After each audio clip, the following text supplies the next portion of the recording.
Hello dear, bienvenida a un nuevo episodio de Fuyoshi Senpai, este podcast en el que hablamos de romance boys love, yaoi y también de pronto metemos shoujo y seinen. En esta ocasión nos va a tocar hablar sobre un shoujo que creo hasta la fecha es mi shoujo preferido. Wow, yo de verdad que cuando estaba pensando en grabar este podcast, hablar de Fruits Basket, lo primero que pensé fue, quién sabe si me siga gustando tanto como me gustó la primera vez que lo leí, que fue hace 13 años aproximadamente. Y dije, no, ya tengo 26, ya las cosas han cambiado, bla, bla, bla.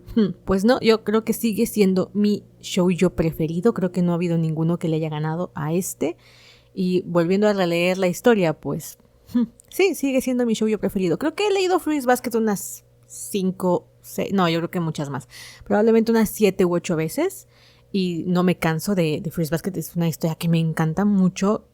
Cada año que pasa o cada vez que voy creciendo, es verdad que hay cosas que ya no me acaban de gustar tanto como me habían gustado antes. Y puede que tenga que ver con que me estoy amargando la existencia. Pero también creo que es válido comentar otros aspectos de la trama.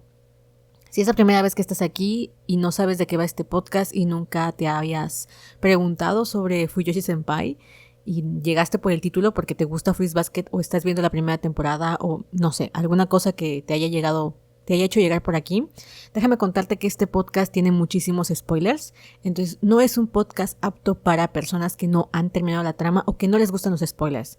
Mucha gente me dice, ay, Gaby, es que deberías de dar 1 o 2 spoilers. No, yo normalmente destripo toda la historia y eso es lo que vamos a hacer hoy con Fruits Basket. Si solamente te has visto la primera temporada del anime o estás en periodo de verte la segunda, créeme que te voy a spoilear demasiado. Hay muchas cosas que en Fruits Basket no se saben y que son fundamentales para la trama. Y son los cliffhangers, los plot twists que hacen que uno se mantenga así como al filo del asiento. Entonces, yo ahorita voy a develarte absolutamente todo de la trama, todas las sorpresas, todas las muertes, todo. Así que si no te gustan los spoilers, es preferible que no escuches este podcast. Fruits Basket va sobre una historia sobrenatural de fantasía y romance. Al inicio la historia parece ser muy de un corte de comedia romántica, ¿no? Una chica que descubre que hay una familia en la que los miembros son los 12 horóscopos chinos, cada uno representa un animal, y si son abrazados por el sexo opuesto se terminan convirtiendo en este animal. Entonces al principio es muy jijiji, muy jajaja, pero la historia realmente es bastante oscura. Es una historia que de hecho es oscura en sí, muchos pensamientos negativos, muchas emociones, el tema en sí es crudo, entonces no es un shoujo al estilo comedia romántica o al principio pareciese que lo es pero no lo es, así que si tú todavía sigues con la idea de que Fruits Basket es este shoujo rosa, pues entonces apaga aquí y ve a leer el manga que vale muchísimo la pena, y si no, si te gustan los spoilers y te gusta entender qué onda, aunque no has leído la historia y quieres tal vez animarte a leerla, porque son 23 tomos, pues bienvenida, toma asiento porque hoy vamos a hablar sobre Furuba.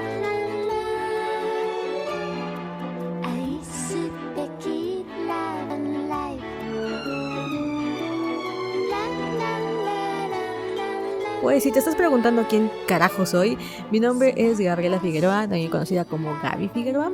Soy una Fuyoshi y otaku desde hace 13 años aproximadamente. Me encanta el manga, me encanta el anime. Soy más de manga que de anime, la verdad. Y soy una romántica empedernida. Tienes mi web gabyfigueroa.com donde vas a poder encontrar algunas de mis historias, varias reseñas, tanto de Boys Love, que es lo que en realidad más reseño, y también algunas de seinen. Este episodio está traído gracias a mis patrons, a los que de verdad les debo la vida. Sin ustedes no estaría aquí, queridos patrons. La primera es a Aldo, a Lucero, a Debbie, a Valentina y a Yasmin.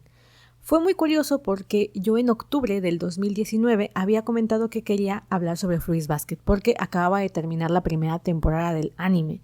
Y entonces resultó que en un podcast llamado Arras de Anime, que pueden encontrar aquí en Spotify, Alessandro, que es el host de este podcast, me dijo, Gaby, creo que tú eres muy buena con el tema de Fruits Basket. He escuchado que hablas mucho de Fruits Basket, así que me gustaría que charlásemos sobre la primera temporada del anime. Y yo le dije, yo te puedo hablar de todo lo que quieras, pero no me he visto el anime. Yo la verdad es que no tenía la más mínima intención de verme el anime, pero Aldo me dijo, quiero hablar del anime con mis escuchas. Entonces le dije, dame una semana y yo me pongo a ver la primera temporada y me pongo a comparar con el manga. Entonces, en octubre de 2019 literalmente estuve viendo el anime al mismo tiempo que iba yo revisando tomo por tomo cada uno de los elementos de la historia. Entonces tenía yo la historia muy muy fresca, pero en Arras de Anime pues no me dejaban dar spoilers, ¿no? Fue como vamos a invitar a la gente a verlo sin spoilers. Entonces yo me tuve que contener muchísimo. Ahí vas a encontrar un poquito de las cositas que me gustaron del anime de esta nueva versión que el 2001 no tenía, la gran diferencia entre ambas versiones y sin spoilers. Así que, bueno, si todavía sigues aquí y estás pensando, bueno, es que quiero escucharlo, pero no sé, ve mejor al podcast de Arras de Anime porque es una entrevista que me hicieron, bueno, una charla que tuvimos y ahí no develamos nada que fuera más allá de la primera temporada. Bueno, tú haces la versión sin spoilers y yo me voy a chutar la versión con spoilers en mi propio podcast. Y me dijo, vale. ¿Qué pasó?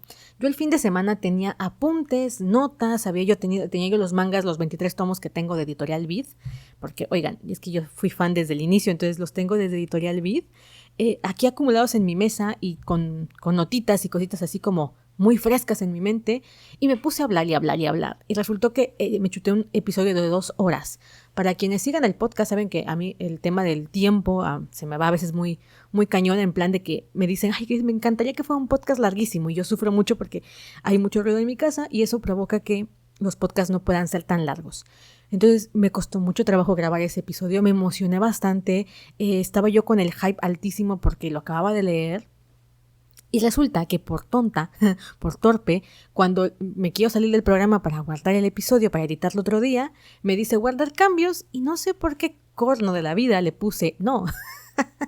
Entonces yo no guardé el episodio, lo borré básicamente. Y la verdad es que hice mucho coraje conmigo misma, hice berrinche y dije, ay, no vuelvo a grabar. O sea, me ardía la garganta para cuando yo terminaba el episodio y dije, no, o sea, no. Dije, ya más adelante lo volveré a hacer, yo creo, ¿no? O sea, dejé los apuntes por ahí y dije, ya, lo volveré a hacer otro día. Pero ese día no llegó. Estamos hablando de que eso fue octubre, noviembre, diciembre, enero, febrero, marzo, abril, mayo, junio, julio. Han pasado 9 meses desde que iba yo a grabar ese episodio. Y el berrinche me duró un montón de rato. Y yo, sinceramente, ya había dicho, ¿ya para qué voy a grabar el episodio de Fruits Basket? A nadie le importa ya a estas alturas Fruits Basket. Y pues me equivoqué porque en mi Patreon, la última petición que dije, ay, ¿qué tema quieren? ¿No? Yo dejo encuestas porque hay muchísimas cosas en el mundo de Boys Love y del mundo del manga como para hablar y a mí no me da tiempo de ver absolutamente todo. Entonces les digo, bueno, ¿de qué les gustaría que yo hablase? Y elijo lo que mis Patreons me sugieren. Entonces fue muy sorpresivo cuando me dijeron, oye, deberías hablar de Fruits Basket. Y yo dije, ¿en serio? Yo pensé que el tema estaba muerto. Y no solamente me lo dijo un Patreon, me lo dijeron varios. Entonces dije, bueno, todo sea por ustedes, todo sea por ustedes que hacen que este podcast siga vivo, que yo continúe haciendo este programa, pues voy a grabarme el episodio de Fruits Basket. Entonces lo decidí así creo que fue el miércoles que lo decidí o el martes, no recuerdo. Lo publiqué en Instagram, si no me sigues en Instagram, ahí te estás perdiendo la vida, @GabySenpai, que vamos a cambiarlo a Gaby Figueroa por si luego no me encuentras, va a ser ahora Gaby Figueroa, pero bueno, Gaby Figueroa es mi Instagram. Pues resulta que, ¿cómo se dice? Yo lo publiqué así de, el viernes tienen episodio. Y luego yo solita dije, genial, ya no tengo fresco Fruits Basket. Entonces lo que hice fue que en la noche tomé todos los tomos a partir del 16, ¿no es cierto? A partir del tomo 10, agarré el tomo 10 y empecé a releer a partir de ahí, ¿no? Porque dije, ya no tengo tiempo para chutarme cada uno de los episodios como en octubre. Porque aparte tengo pendientes terminar Turn Type, que es un manga que me ha estado pidiendo, un dorama, Boys Love, que me ha estado pidiendo mucho. Bueno, tengo ahí pendiente Turn Type, tengo pendiente 2 manguas que también me han estado pide. Y bueno, y aparte de la Fruits Basket, yo dije, madre mía. Entonces, lo que hice fue releer por encimita, terminé picándome otra vez con Fruits Basket, así que bueno. Vamos a hablar de ella, de Tocho Morocho. De verdad, no voy a intentar no perderme mucho porque Fruits Basket es un manga show, yo creo que de los más largos que he leído, aparte de Fusion Yugi o de esas historias que son como de fantasía épica que existen, claro, existen en el shoujo, principalmente en el shoujo de los 90. Los shoujos eran muchos más largos, hoy en día son más cortos y tienen más que ver con problemas escolares. Yo hace muchos años que abandoné el shoujo. Pues soy más de Josei hoy en día porque ya estaba yo bastante hastiada del tema de preparatoria, primer amor. Ya, 26 años, me estoy amargando cada año más porque pues vas creciendo y sinceramente creo que sí es un proceso extraño que te sucede en el que dices, es que eso que antes me emocionaba y me divertía, hoy en día ya lo veo muy infantil o ya no me acaba de convencer, ¿no? O sea, esas historias de romance en preparatorias, por ejemplo, les juro que después de Au Haru Ride, o como se pronuncie, fue el último shoujo al que le di mi atención bien, digámoslo, y lo abandoné. O sea, para mí nunca van a ver ¿cómo se dice? Un post sobre Au Haru Ride porque me parece una historia, blah, o sea, de verdad no me gusta. Entonces, como yo estaba en plan de, oh my god, el único shoujo que sigue permanente en mi vida es Fruits Basket, pues dije, tengo que abordarlo. Entonces tiene 23 tomos, en el total son dejen aquí tengo el dato, porque estoy con mi último tomo, son 136 episodios, que para un shoujo, oigan, se dice poco, pero no es poco. Y bueno, la verdad es que no sé si este episodio va a salir mejor que el que grabé en octubre o peor, por dos circunstancias. La primera es que en octubre yo tenía mucho más fresca la historia y venía con el hype altísimo. En esta ocasión lo tuve que leer más por encimita, así que probablemente se me escapen muchos datos.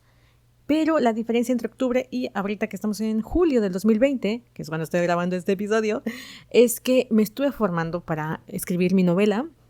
Ya quienes me sigan en el podcast saben que he venido trabajando en una novela, que siempre estoy hablando con el mismo tema y que en Patreon encuentran toda mi aventura, por cierto.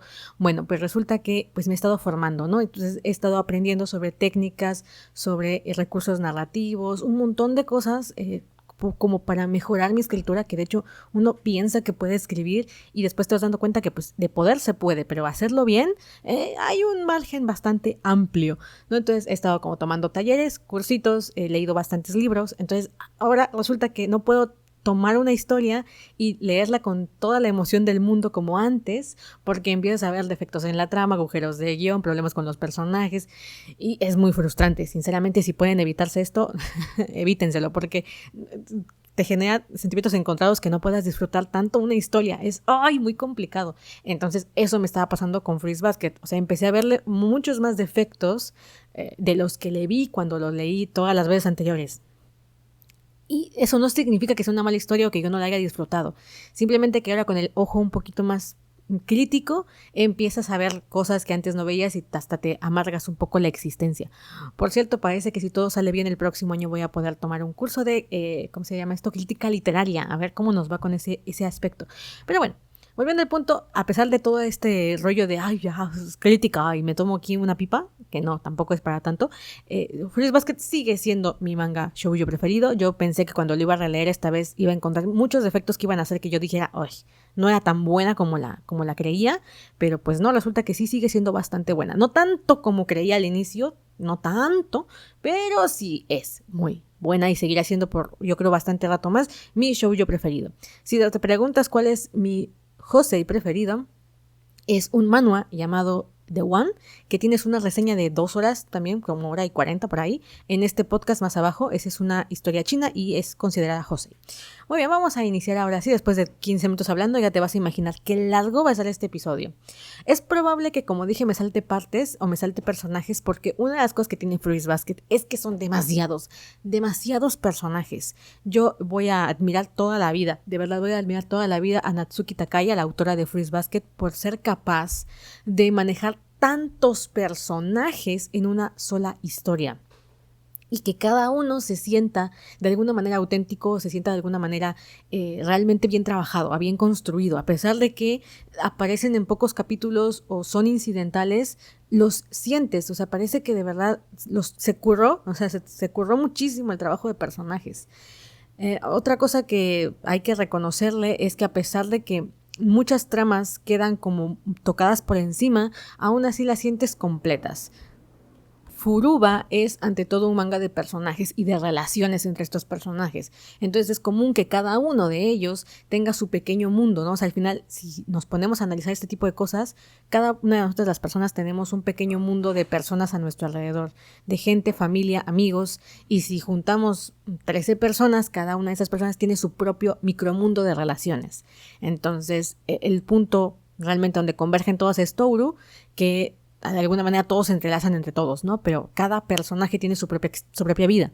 Entonces, sí son demasiados personajes y creo que por un lado estuvo muy bien porque eso te da una sensación de realismo en la historia, ¿no? Porque al final hay tantos personajes, hay tantas relaciones que sientes que estás viendo a alguien que de verdad está viviendo su propia vida. Pero hay algo que no me gusta y que ahora lo noto, que cuando leí por primera vez Furuba no lo noté, es que hay demasiadas relaciones interpersonales y demasiadas relaciones de pareja. Casi cada horóscopo tiene una relación de pareja. Y aparte los secundarios tienen sus propias relaciones de pareja. Y se intenta profundizar de alguna manera en cada una de las relaciones de pareja de estos personajes.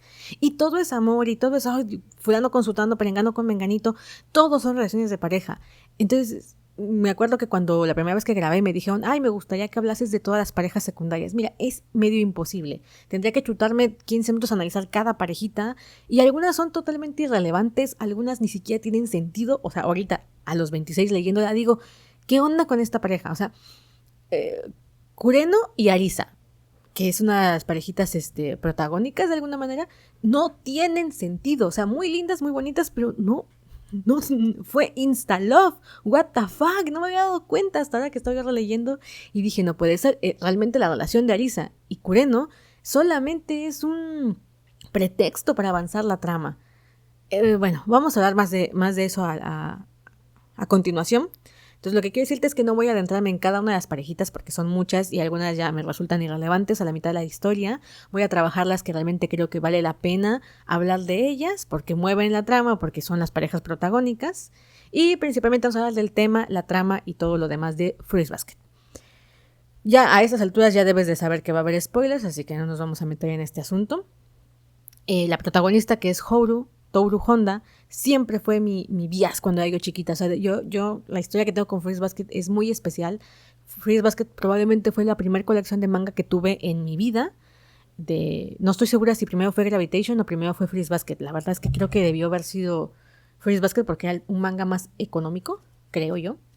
10 pesos, pues, pero oigan, es $0.50 hoy en día. Resulta que cuando yo vi la primera versión del 2001, fue uno de esos animes que dices, o sea, whatever, lo viste y yo dije, X. O sea, me inició gustando muchísimo. La banda sonora de Fruits Basket sigue siendo para mí lo más top del mundo, la de la primera versión, la del 2001. Pero, ya, o sea, llegué al final de la historia y para mí fue un final tan malo, tan X, que fue como cerrar la página. Bueno, en este caso, apagué el DVD. Y se me olvidó que existía Fruits Basket. Listo. Pero un día voy entrando a Editorial Vid y veo que están los tomos y los mangas. Tomé el tomo número 2 de Fruits Basket. Houru, yo ya estoy comiendo su apellido y su nombre. Toru Honda para mí en ese momento era como, oh my god, la chica más linda del universo. Cuando yo la conocí, tenía yo 13 años y hasta ese momento mis modelos de personajes que me gustaban del anime, pues eran chicas lindas. No lindas en el sentido de bonitas físicamente, sino con esta actitud de buenas personas. Mi personaje favorito era Sakura Card Captor, bueno, Sakura Kinomoto de Sakura Card Captor, y después aparece Toru, que si Sakura era buena niña y buena persona, Toru le dice, excuse me, estoy pasando. Era como un ángel bajado del cielo, básicamente, Toru.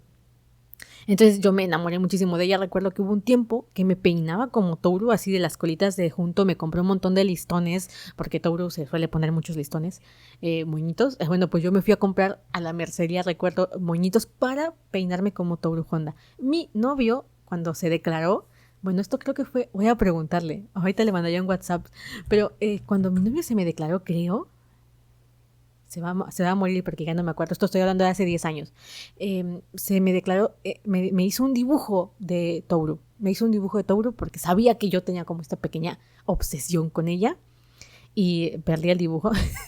Soy una facha, yo perdí el dibujo de Toru. Pero me acuerdo que, o sea, así de importante era para mí Toru que mi pareja se declaró con un dibujo de ella. Y después en foros de Z, que siempre cuento que era como mi espacio íntimo, foros de Z, jugábamos a que él era Kyo y yo era Toru. ¡Ay, que hay cosas! Ese pasado vergonzante que dices ya cuando tienes 26, dices, ¡ay, qué oso! Pero sigue estando en tu historia de amor. No sé si él se acuerda, yo creo que sí. Después le pregunto, bueno, pues esto es lo que yo conté en el podcast de...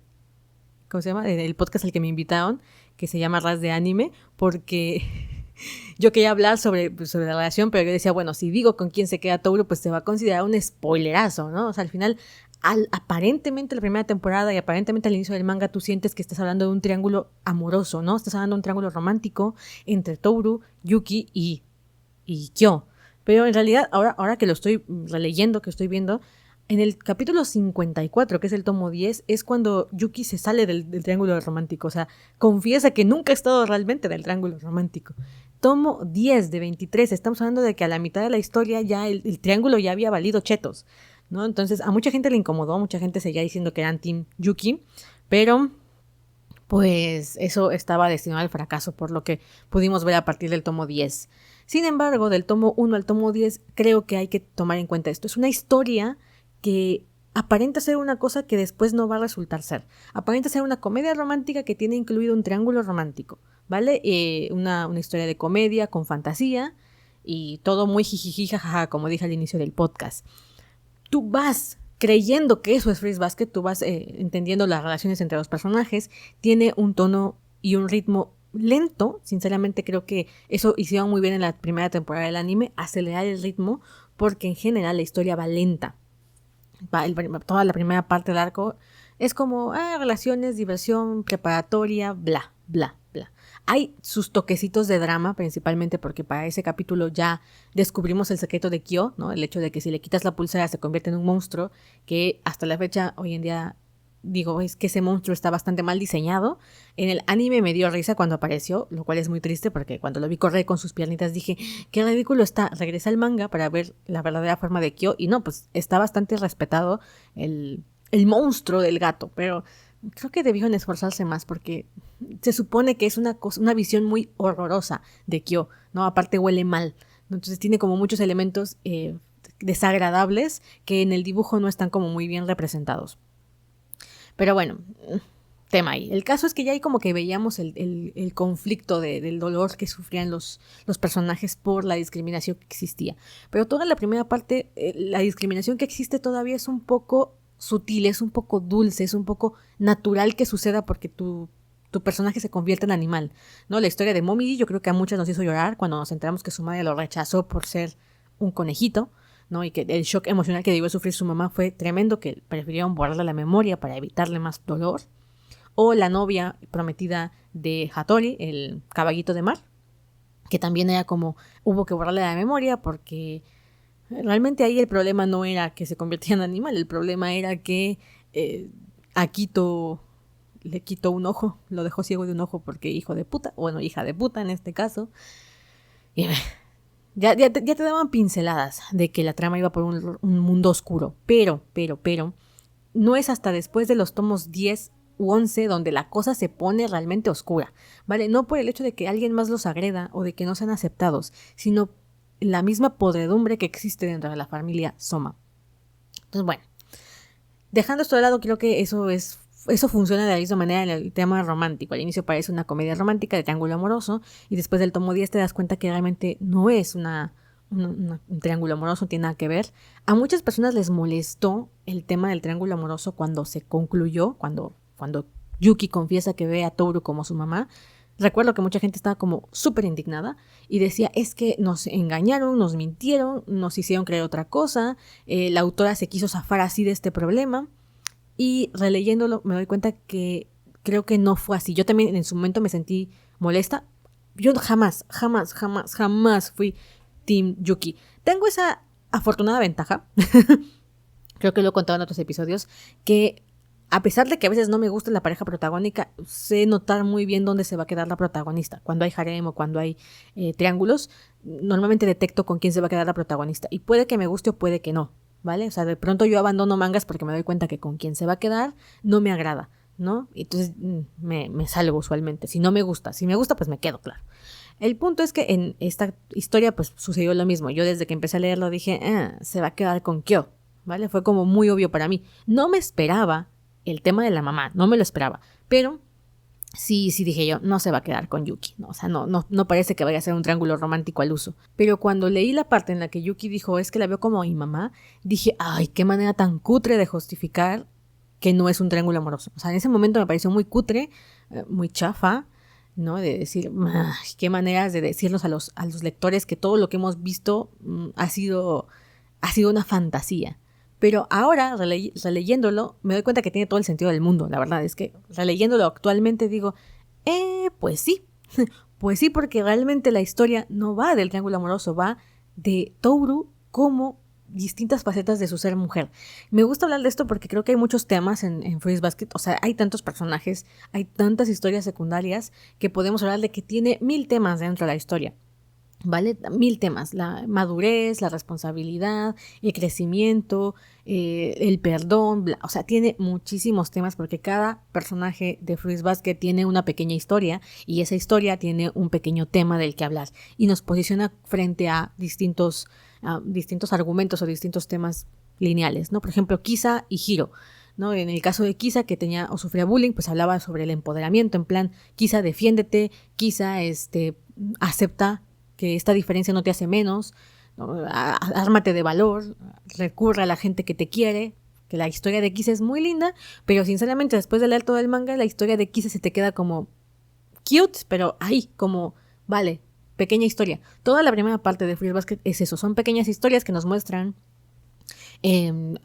temas delicados de la convivencia y de las relaciones interpersonales de una manera más linda, de una manera más light, y de pronto a la mitad de la historia todo se vuelve mucho más oscuro. Pues lo mismo como decía yo, con el trama romántico.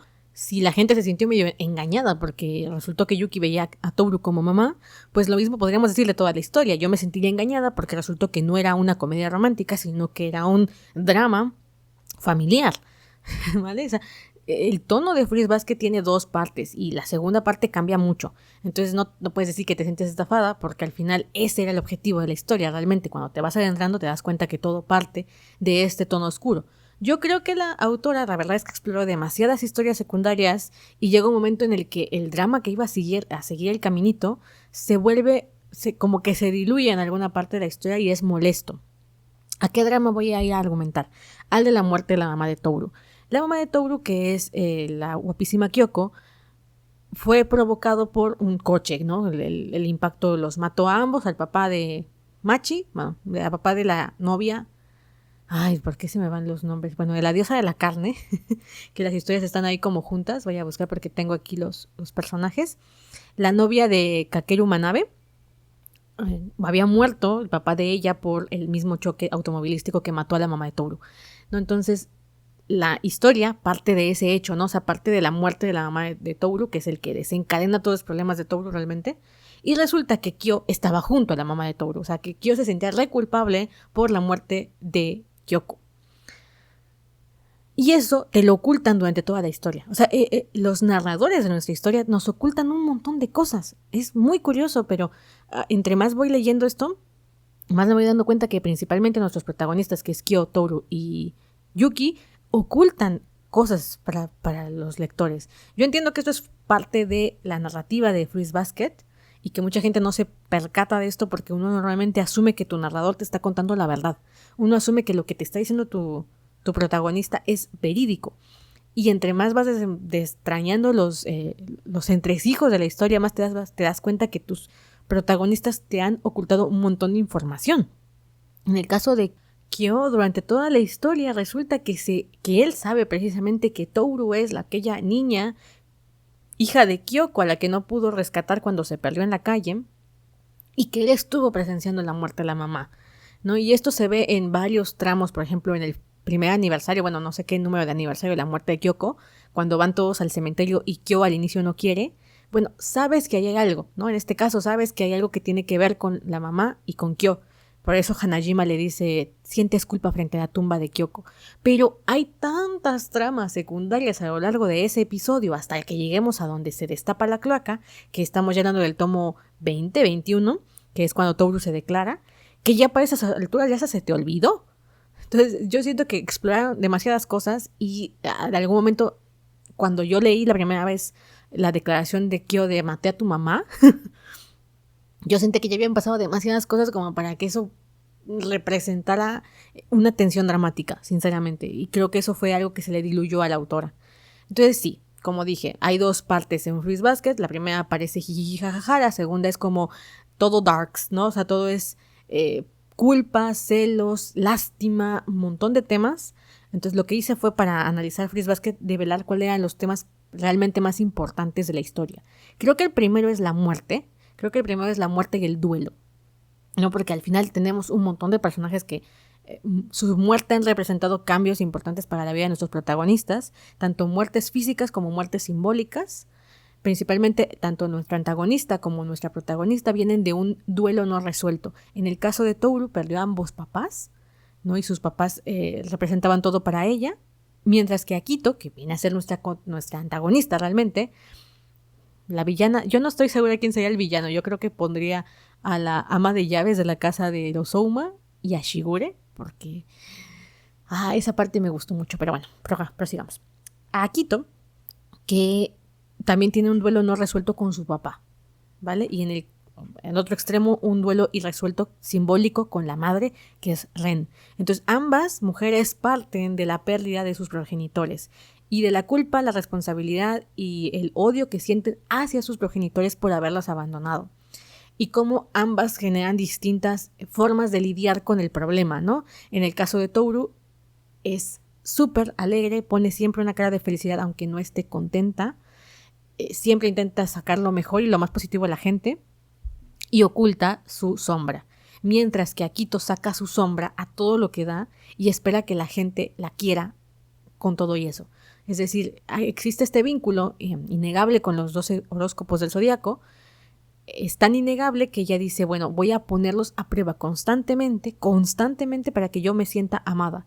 Si yo logro que incluso haciéndoles lo peor vuelven a mí, es porque tengo el poder, tengo el control, logro que me quieran, aunque en el fondo es la paradoja de en realidad no me quieren por mí, sino que me quieren por el vínculo y en cuanto el vínculo desaparezca, me dejarán de querer. Entonces tenemos estos dos protagonistas, bueno, antagonista y protagonista, que van caminando sus propios rumbos y van encontrando su forma de vivir.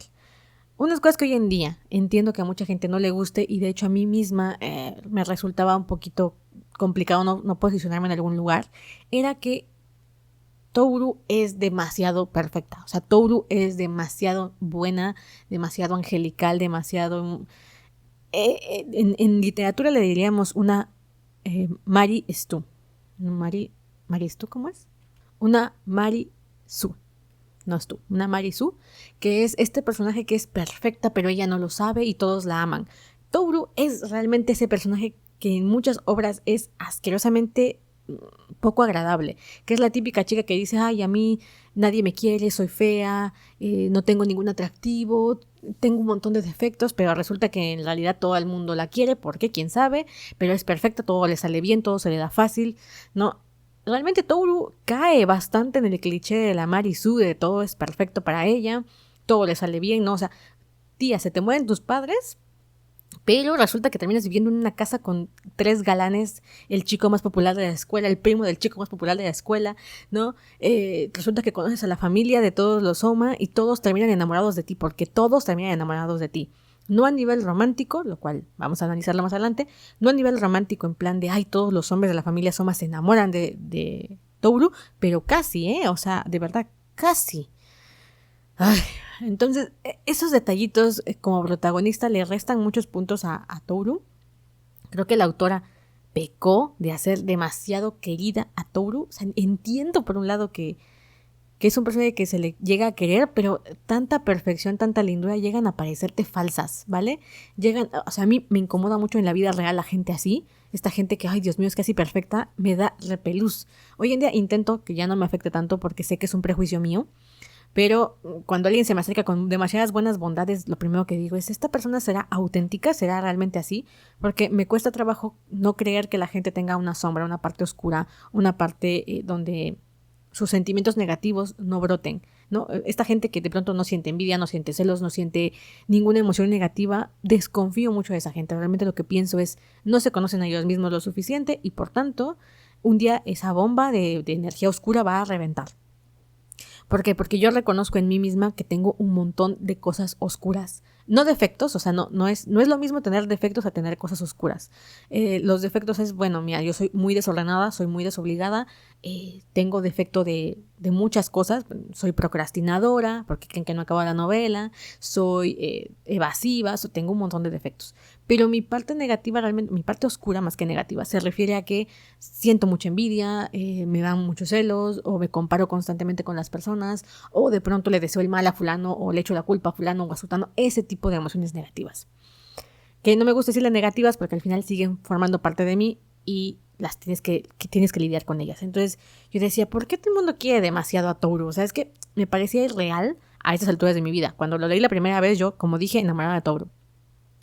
También entiendo que es necesario para el tipo de trama que estamos abordando. O sea, Fruits Basket es un manga que todos sus personajes están, pero que más rotos que plato contra el suelo, ¿vale? O sea, están súper mal emocionalmente, anímicamente, de relaciones. Todos están pero requete jodidos. Entonces, todos se encuentran alivio en Toru. Y cuando la primera vez que leía yo estas historias, yo decía, bueno, tiene sentido porque necesitas un lugar donde descansar tu alma y donde Toru funcione como catalizador del cambio de todos los demás personajes. O sea, normalmente en las historias de este tipo, un personaje está muy mal y el otro personaje viene a ser un catalizador, le llamamos, que es el personaje catalizador no tiene tantas cosas que cambiar, sino que viene a enseñarle al otro personaje cómo cambiar. Por ejemplo, en la película de Intouchables, que es una película francesa que ya ha sido llevada a quién sabe a cuántas versiones, la francesa tiene a un tipo tetrapléjico y a un chico que viene de unos barrios bajos, tiene pocos recursos económicos y termina trabajando ahí. Y es muy chistoso porque el tipo jamás ha trabajado para atender a un tetrapléjico, terminan volviéndose amigos y ambos funcionan como el catalizador del cambio del otro. Pero en realidad el que más cambia es el tipo tetrapléjico, ¿no? A través del contacto con este hombre. Y el personaje de los barrios bajos, el que termina trabajando para el tetrapléjico, pues también experimenta un pequeño cambio, pero no es tan abrupto como el del otro. ¿Por qué? Porque él es el catalizador. Entonces yo sí entendía yo perfectamente que el papel de Toru era ser la catalizadora de todos los demás personajes. Pero siendo tantos personajes, llega a ser cansino. Dices, a ver, si la autora se iba a meter a hacer tantos personajes con propias historias, pues los catalizadores debieron ser otros, ¿no? O sea, todos pudiste haber repartido el poder catalizador de Toru en varios personajes en vez de acumularlos todos en ella y que de pronto llega un momento en el que todos los personajes giran en torno a ella. Y hay unos momentos en los que ni siquiera hay como mucho sentido. Es como que Toru tuviese un poder especial, una aura en la que todo el mundo caía. Esto se ve mucho con Kisa y con Isuzu, que cuando conocen a Toru simplemente es como, básicamente sienten un flechazo y es como insta-love. En este caso un insta-love maternal por el que caen con Toru. O sea, todos caen con Toru y es como, a veces ni siquiera tiene sentido, ¿vale? Hoy en día lo veo y digo, es que esto parece fantasía. O sea, parece que Toru tiene un imán y de repente todos caen como moscas hacia ella, ¿no? Por eso es que en los personajes principales hay otros catalizadores que funcionan de esta manera. No solamente Toru, pero ya lo analizaremos. Dejando ya en claro que Toru es una Marisu, de regla es una Marisu, perdón. Toru, lo siento, te amo con toda mi alma, pero hoy en día lo puedo ver y digo, eres una Marisu total. O sea, resulta que salvas a todo el mundo, a Hana, a Arisa, a Kuren, o sea, salvas a todos, salvas al mismísimo Akito. Akito lo entiendo porque era la antagonista y pues ahí es donde recibía la chicha de la historia, pero hija mía, o sea, autora mía, como que te exageraste con Toru, la verdad.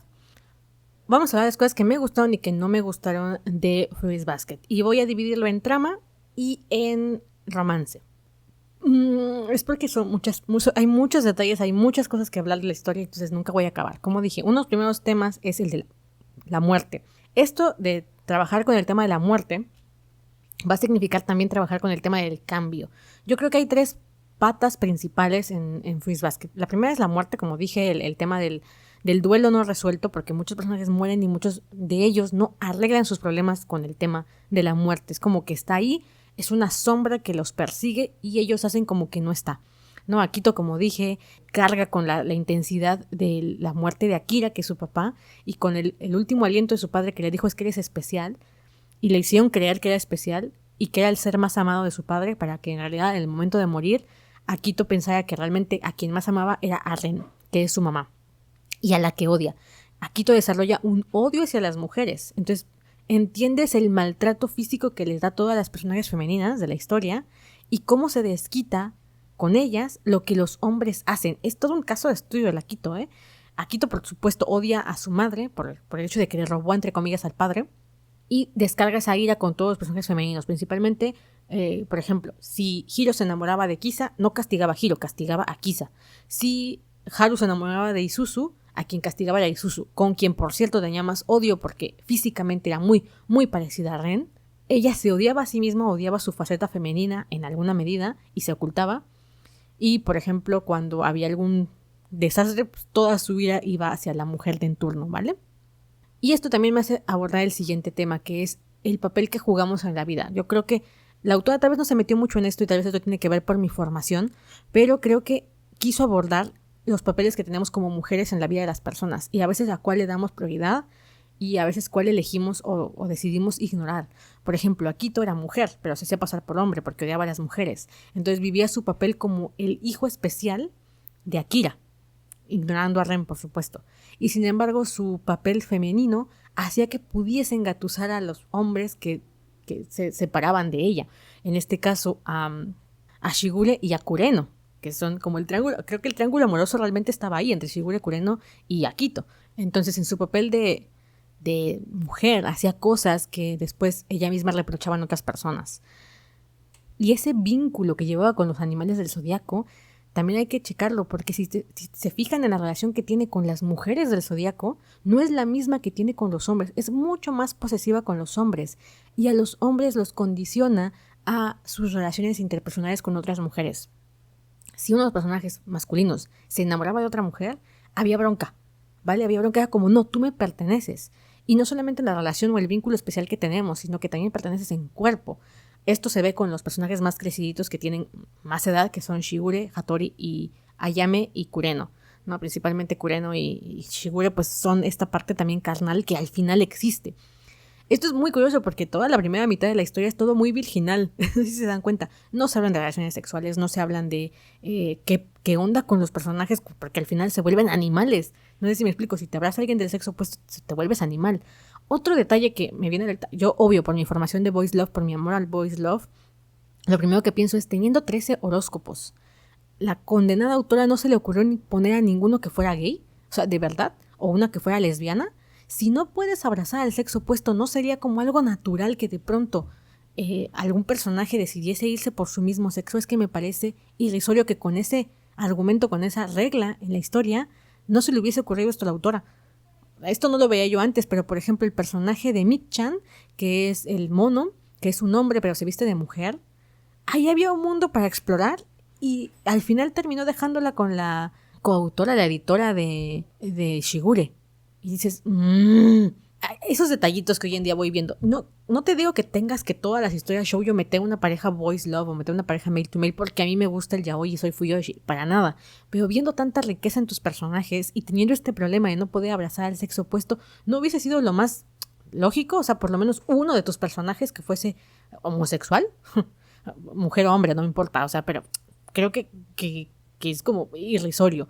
Y en Touru se ve el papel del tema de la mujer también muy marcado, porque Touru se debate, su momento de clímax de Touru es cuando se debate entre su ser hija, ¿quién soy? ¿Soy hija de Kyoko? ¿O quién soy? ¿Soy mamá de los 12 horóscopos? ¿O quién soy? ¿Soy la mujer que quiere una relación erótico-afectiva con Kyo? Y al final las mujeres lo vivimos así, o sea, de pronto como mujer, cuando por ejemplo las mujeres son mamás, de pronto se vuelcan en su papel de mamás y olvidan su papel de esposas o pareja, ¿no? O cuando son mamás también entran en debate entre su ser mamá y su ser hija, porque no es el mismo papel, o sea, al final es verdad que somos un ser integral, pero de pronto como que nuestra psique se divide entre, a ver, es que soy mala hija por atender de esta manera a mi hija y no obedecer a mi mamá, y entras en ese conflicto. O soy mala esposa porque le doy todo el tiempo a mi hija, pero soy mala esposa pero soy buena madre, prefiero ser buena madre a buena pareja, ¿no? O sea, te debates entre tus áreas vitales como mujer. Y creo que eso le pasa a tanto a Akito como a Touru. En el caso de Touru, todos los animales del zodiaco, es verdad que esto es por lo único por lo que no se le consideró harem y no se le consideró de alguna manera más Maris tú a Touru, porque los personajes no se enamoran de ella de manera erótico-romántica, casi ninguno, aunque todos se enamoran de ella de alguna manera. Es medio frustrante porque incluso Shigure, que está totalmente enamorado de Akito, tiene una escena en la que dice, tal vez si te hubiese conocido a ti, tal vez a quien debimos desear nacer fuiste tú y no Akito. Dices, ya Shigure, o sea, ya entiendo todos los personajes, pero tú Shigure, que también estás con que, ay, tal vez el verdadero amor estaba con Touru, me pareció ya medio vomitivo. Pero lo mismo, Hattori cuando conoce a Touru, recuerda a Kana, que fue su gran amor, Y todo el tiempo hay estos paralelismos. O sea, Toru es perfecta. De pronto sí llega a ser cansino. O sea, todos se encuentran en Toru eso que tenían que haber amado o eso que tenían que haber sanado. Y es como, ay, ya no, chale, che. Creo que hay pocos personajes que se salven de esto. Creo que uno de ellos es Haru, ¿no? Haru ya tenía sus catalizadores en su vida, que uno era Yuki y el otro era la misma Isuzu, a la que amaba profundamente. Kyo también tenía su propio catalizador, que había sido el maestro, y la misma Kyoko. Y por eso creo que es factible que Kyo y Toru se enamoren, a diferencia de Yuki, que Yuki no tenía ningún catalizador en su vida. Su primer catalizador fue Toru. Entonces me pareció correcto de alguna manera que él viese en Toru a su mamá. Entonces, como te dije, Yuki se da cuenta de que ve a Toru como su mamá y como espectadores nos lo esconde un montón de rato. Si te das cuenta, nos lo va escondiendo porque ahorita lo estoy leyendo y de pronto tiene conversaciones en las que le dice a Toru, quisiera decirte algo. Y tú piensas, hay una confesión, ¿no? O sea, al inicio de la historia dices, es una confesión o quiere decirle que le gusta o alguna tontería así. Y no, le quiere decir que la ve como su mamá y no se atreve a hacerlo hasta el final de la historia. Y por ejemplo, en el tomo 11, creo, capítulo 62. En el capítulo 62, Kyo se da cuenta de sus sentimientos. O sea, Kyo acepta que está enamorado de Toru. Y Toru, tú inmediatamente te das cuenta que también está enamorada de Kyo. Y que lo ve distinto. Y que le cuesta trabajo aceptarlo hasta el final de la historia. O sea, no aceptarlo, sino decir, es verdad, hoy en día prefiero a Kyo por sobre mi mamá. A mí me resuena muchísimo porque creo que es una historia que la mayoría de mujeres tenemos que enfrentar de alguna manera en algún punto de nuestra vida. A veces nuestra mamá funciona como esa barrera entre el amor de pareja y el amor fraternal.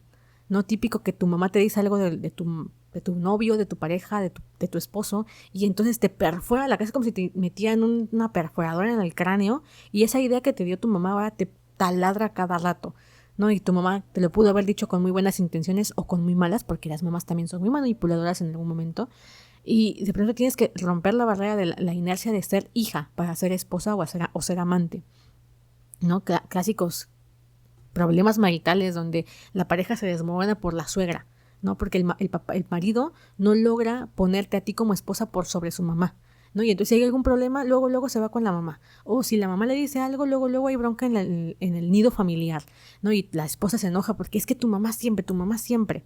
Y el hijo así de, pero es que es mi mamá. Y al revés, a veces nos cuesta mucho trabajo verlo. Yo tuve muchos casos de clientas que me decían, es que mi marido siempre con su mamá y tiene mamitis y la mamá siempre. Y cuando analizaban su propia historia se daban cuenta que ellas también estaban súper subordinadas a lo que sus propias madres decían, ¿no? Entonces, unas cosas que se hacen en terapia de pareja es que tiene que haber un momento en el que tú abandonas el seno familiar, abandonas a tu madre para ser esposa. No quiero decir que pongas por encima a tu esposo o a tu pareja por sobre tu mamá, pero sí tu papel de amante, mujer o creadora de tu propio hogar al de ser hija, al papel de ser hija, porque cuando eres hija eres la que obedece, la que quiere el reconocimiento de parte de su mamá, eres la que está buscando el cariño, la aprobación, el tiempo de tu mamá.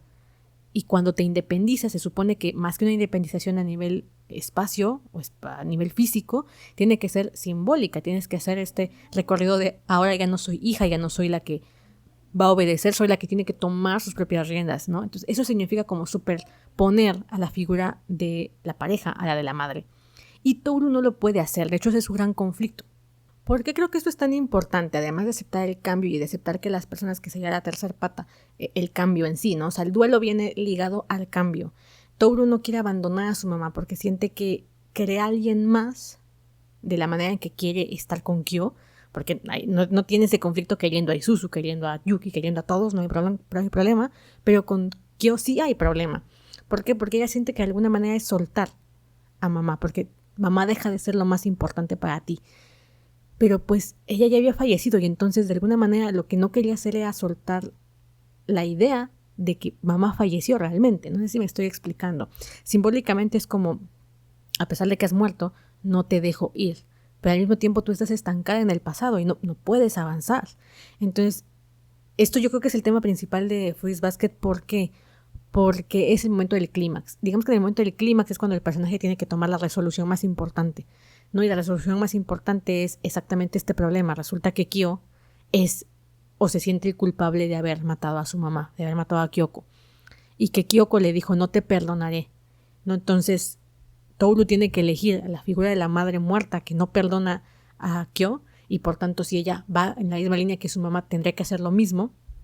y no perdonarlo, o perdonarlo y tomar su propia decisión, ¿no? O sea, ir en contra de su mamá, que es lo que al final hace, ¿no? Como dije, siento que se diluyó tanto ese problema a lo largo de los 23 tomos por el exceso de parejas secundarias y todo lo que pasó, que cuando llega ese momento yo ya no lo sentí tan extremo, porque Toru ya había tomado su decisión y porque al final la muerte de Kyoko ya estaba como medio en el aire, o sea, era importante, pero al mismo tiempo habían pasado tantas cosas que yo ya no lo veía como tan fresco desde mi punto de vista.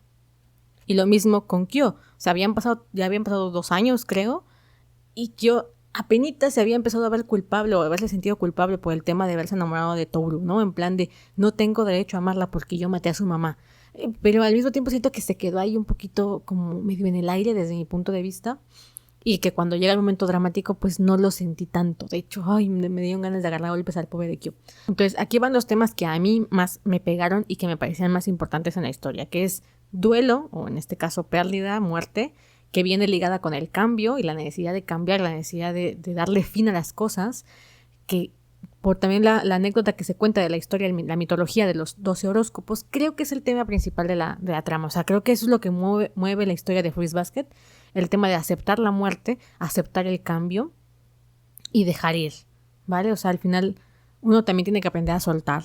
Y todos los personajes principales o los que mueven la trama tienen este toque de la pérdida, ¿no? Cuando se habla de la historia de Kyoko y de Katsuya, exactamente pasa esto. O sea, Kyoko no podía soltar a Katsuya cuando muere, entonces estaba casi dispuesta a suicidarse para regresar a los brazos de Katsuya, olvidando que tenía una hija, olvidando que tenía la responsabilidad de Toru, ¿no? Entonces ella, cuando por fin reacciona y vuelve, ya casi le habían quitado la patria potestad de la niña.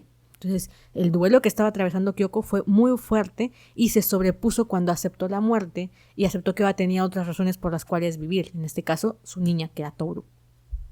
Y lo mismo Toru pudo haberse quedado viviendo constantemente en la idea de mamá me abandonó, mamá me dejó, te extraño mamá, es que mamá, es que mamá, es que mamá, y empezar a crear nuevos recuerdos con otras personas, empezar a abandonar, que es también lo que tiene que hacer Toru al final de la historia, abandonar lo que ya había por construir algo con tu pareja, ¿no? Que para muchas personas puede ser hoy en día en nuestras sociedades occidentales un tema complicado de llevar, porque siempre decimos que no abandones nada por tu pareja, que tu pareja no lo es todo, que tienes una vida y que dejar todo por un hombre es uno de los peores errores que puede hacer una mujer. Y sin embargo, Toru encarna este tipo de filosofía, ¿vale? Creo que lo cuenta muy bien en un episodio que no leí, creo que me lo salté porque en esta última vez que leí la historia no lo leí. Pero me gustó muchísimo. Uno llega a un momento en el que se frustra con los personajes fuertes y empoderados de las historias románticas o de las historias para mujeres hoy en día, donde todos los personajes son fuertes y ser fuertes implica poder partir hostias. Y si se dan cuenta, Toru jamás rompe una hostia y de hecho el día que se llega a meter una pelea se la rompen a ella porque Kaguya le da un santo guamazo que la deja media moribunda. Toru es fuerte en otro sentido, Toru es fuerte a nivel emocional, es un catalizador, como bien dijimos, entonces todos convergen en ella y ella logra sacar a todos adelante, entonces su fortaleza no está en la fuerza física. Y lo que me encantó del personaje fue cuando dijo, mucha gente encuentra una forma de vivir fuera de ellos mismos, fuera de otras personas, ¿no? Haciendo cosas por los demás, en trabajos, en espacios socialmente respetables, pero yo encontré mi razón de vivir en otra persona, ¿no? Y no creo que tenga absolutamente nada de malo. Yo creo que hoy en día juzgamos mucho a las mujeres que dejan todo por un hombre, sin saber realmente las condiciones en las que están tomando esa decisión y tachándolas de tontas o de dependientes por decidir por una vida matrimonial convencional o decidir vivir aventuras en otros lugares con sus parejas, abandonando todo. Porque al final eso es lo que hace Toru. Kyo decide irse porque está viviendo su propia aventura, porque por primera vez es libre, porque perdió la maldición, el vínculo, ya no se convierte en un gato, ya no se convierte en un monstruo, es el momento en el que puede vivir la vida. Y Toru le dice, me voy contigo, a pesar de que tengo que dejar a todos los demás. Pero si en su cabecita ya soltó lo que más le dolía, que era la muerte de su mamá, pues es momento de iniciar en un nuevo lugar, ¿no? A pesar de todo lo que eso implique. Y a mí me gustó muchísimo, yo no soy una persona que realmente piense eso, yo de hecho tengo el otro tipo de filosofía de tu vida va por un lado y lo de la pareja es lo de menos. A pesar de que soy muy romántica y todo esto, en mi vida práctica no pienso de esa manera, pero me gusta verlo y me gusta que se le dé voz a esas formas de vivir de otras mujeres y dejar de criticar qué es mejor o qué es peor. ¿Es mejor perseguir una carrera profesional o es mejor tener 3 hijos? Pues, ¿qué te hace a ti feliz? ¿Vale? Si a ti te hace feliz tener 3 hijos, pues tenlos. Si a ti te hace feliz tener una vida matrimonial donde hay un lugar al que llamar hogar, aunque tú no trabajes, adelante. Si para otra es tener 5 doctorados, pues adelante. Yo creo, y esto es una cosa a nivel personal, que nada sustituye los vínculos afectivos. O sea, absolutamente nada sustituye los vínculos afectivos. Si yo llego a un momento en el que tengo que decidir entre el reconocimiento social o méritos económicos o, ¿cómo se puede decir?, profesionales, antes que mis vínculos emocionales, voy a elegir mis vínculos emocionales. O sea, a este momento de mi vida, yo no quisiera ser una tipa en lo alto de la cima de una montaña, con todo el dinero del mundo, con toda la fama del mundo, con cualquier cosa y estar sola. O sea, no es algo que yo quiera para mi vida. Y mucha gente te dice, es que tienes que saber estar en soledad. Y yo, es que es muy diferente cargarte tus relaciones sociales, que es lo que te hace ser la persona que eres, por una cuestión de reconocimiento, mérito o demás. Yo, ¿no? Si hay alguien que me dice, yo quiero estar en lo top de mi industria, aunque esté yo sola, pues adelante. Yo, como dije, cada quien con su rollo. Entonces, a mí me gustó mucho leer a Toru y decir, vale, esta mujer dijo, de aquí soy. ¿Qué es lo que no me gustó? Que todos los personajes hicieron lo mismo, ¿no? O sea, todos los personajes fueron por el mismo sendero y eso le restó fuerza a la decisión de Toru. Pero bueno, prosigamos. Llegando a este punto, yo creo que ya tenemos como estos grandes temas. El siguiente, como dije, es la cuestión del papel que juegas como mujer en la vida de las personas, como hija, como madre, como pareja, y a veces tienes que elegir alguno de esos papeles en tu vida. O sea, llega un momento en el que no puedes seguir siendo todo el tiempo hija, ¿no? Porque te pierdes de cosas. Así como hay momentos en los que no puedes ser todo el tiempo pareja porque te pierdes de cosas. Por ejemplo, Kyoko, por estar involucrada en su papel de pareja, de mujer, dejó de ver a su hija, se le fue la onda de que también era mamá y estuvo a punto de dejar a Toru sola, ¿no? Lo mismo Toru, estaba tan metida en su papel de hija que no podía empezar una vida en pareja ni en ningún lado porque no lograba separarse de su papel de hija y empezar a ser mujer. O Akito, que también estaba tan concentrada en su papel de hijo, en este caso el hijo predilecto, que tampoco se permitía ser mujer. Y cuando se lo permitía lo hacía de una manera muy tóxica porque en el fondo odiaba la representación femenina y por tanto se odiaba a sí misma. Odiaba cuando Shigure se acostó con Ren porque al final fue la traición mayor. Yo de verdad esa pareja me gusta mucho, pero es súper tóxica. O sea, es una pareja muy enferma que nos va a demostrar que la historia no es precisamente color de rosa. Como dije, cuando vamos adentrándonos en la trama de Fruits Basket nos vamos dando cuenta de un montón de sentimientos oscuros de los personajes. ¿Cuál es el otro tema que me gustó? El de la lástima. O sea, hasta qué punto el amor, la compasión, las buenas acciones están fundamentadas en lástima o en creerte la buena persona. Kagura me encanta exactamente porque ella representó eso en su momento. Su historia de amor con Kyo es la historia de amor que todos los animales del zodiaco podían haber experimentado en su vida. Kagura se acerca a Kyo porque se sentía menos miserable con Kyo. Cuando estaba con Kyo decía, bueno, mi vida está mal porque soy un jabalí por toda la historia de los Soma, pero cuando estoy con Kyo me siento menos pobrecita, me siento menos desdichada porque hay alguien más desdichado que yo. Entonces en la comparación de decir, bueno, no estoy tan jodida como él, me siento bien, me siento mejor conmigo misma, lo cual es un pensamiento oscuro.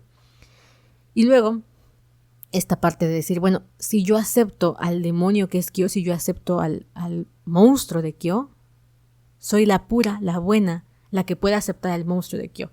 Eso también es súper oscuro. ¿Cuántas mujeres no hemos aplicado esta fórmula de decir, es que si yo logro salvar a esta persona, en el caso de las parejas, que suele pasar mucho, a esta pareja de problemas del alcoholismo o de cualquier adicción que tenga o de cualquier asunto que no sea bueno para él, si yo logro hacerlo, si yo logro aceptar a esta persona tal y como es que soy buena persona. Es como cuando también damos limosna y nos sentimos bien con nosotros mismos porque dimos limosna, pero no lo estamos haciendo por el otro, lo estamos haciendo por nuestro sentido de soy buena persona.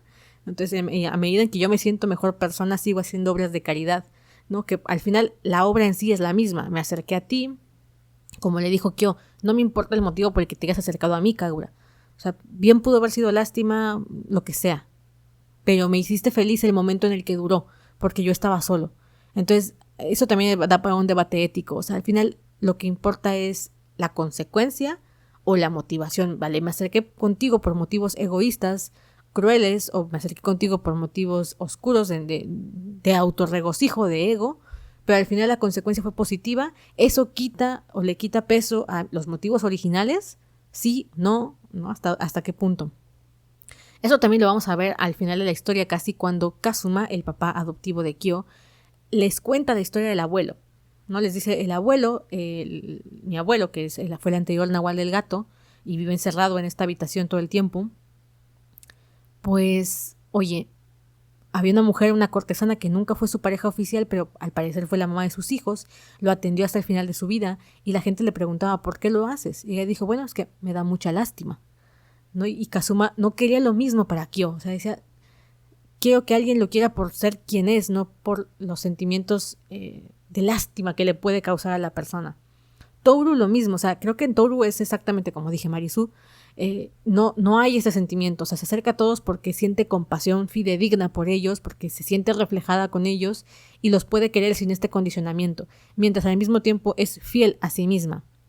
Ejemplo, nuevamente, cuando va a perseguir a Kyo, Kyo estaba harto de que su mamá le dijera que no le tenía miedo, de que lo quería muchísimo, de que básicamente le mintiera para hacerlo creer algo que no era, porque su mamá en realidad le tenía miedo, en realidad estaba angustiada, en realidad le tenía odio por no haber sido el hijo que ella esperó que fuera y terminar siendo el monstruoso gato, ¿no? Entonces le mentía constantemente y darse cuenta de esta mentira era más doloroso para Kyo que le hubiesen dicho la verdad. Entonces Toru se lo gana ahí porque le dice, en realidad tengo mucho miedo, en realidad estoy súper mal. O sea, no es como que te vi y dije, ay Dios, lo amo siendo como es, no, ni madres. Toru dijo, por Dios, ¿esto qué es? Pero no lo soltó porque se dio cuenta que si lo dejaba ir, Kyo jamás iba a volver a aparecer ante nadie, o sea, se iba a súper recluir. Entonces soportó la parte de sus propios sentimientos para salvar a Kyo y no le mintió, le dijo, me estoy muriendo de miedo y de hecho tengo ganas de vomitar básicamente, porque hueles horrible. Pero aún así estoy aquí, te quiero, ¿no? O sea, no le dijo te quiero, pero ya después en la trama te das cuenta que fue ahí donde empezó a enamorarse de Kyo. Entonces creo que eso también habla un poco de esta aceptación, ¿no? De esta aceptación de las cosas no son bonitas y aún así a veces te tienes que quedar. Hay una frase del psicólogo Jordan Peterson, creo que lo he comentado ya en estos podcasts que me gusta mucho este hombre. Bueno, había una cosa que decía, el matrimonio existe. Yo era una antimatrimonio, porque yo decía, es que eso es una cadena de perro, eso es ponerte un collar, ¿no? Principalmente porque era feminista y pues en la concepción del matrimonio es como la cosa más horrible porque es como un contrato donde tienes que aceptar todo lo que venga. Pero esta filosofía que también tenía Peterson me gustaba y decía, uno se casa con la persona porque es una demostración de no importa qué me muestres, no te voy a dejar, o sea, no importa lo desagradable o lo monstruoso que seas, estamos en esto juntos, en este puto barco de 50 años en lo que seamos pareja. No, en cambio, si nunca te casas, viven juntos, pero la demás, decía, es como, está siempre la puerta abierta para escapar, ¿no? Mira, ahorita estoy contigo porque pues es lo que hay, pero si aparece algo más, pues en cualquier momento me puedo ir, ¿no? O sea, realmente no hay un compromiso de aceptar que de pronto podemos ver lo peor del otro y aceptar quedarnos y viceversa, ¿no? Que alguien vea lo peor de uno mismo y que decida quedarse.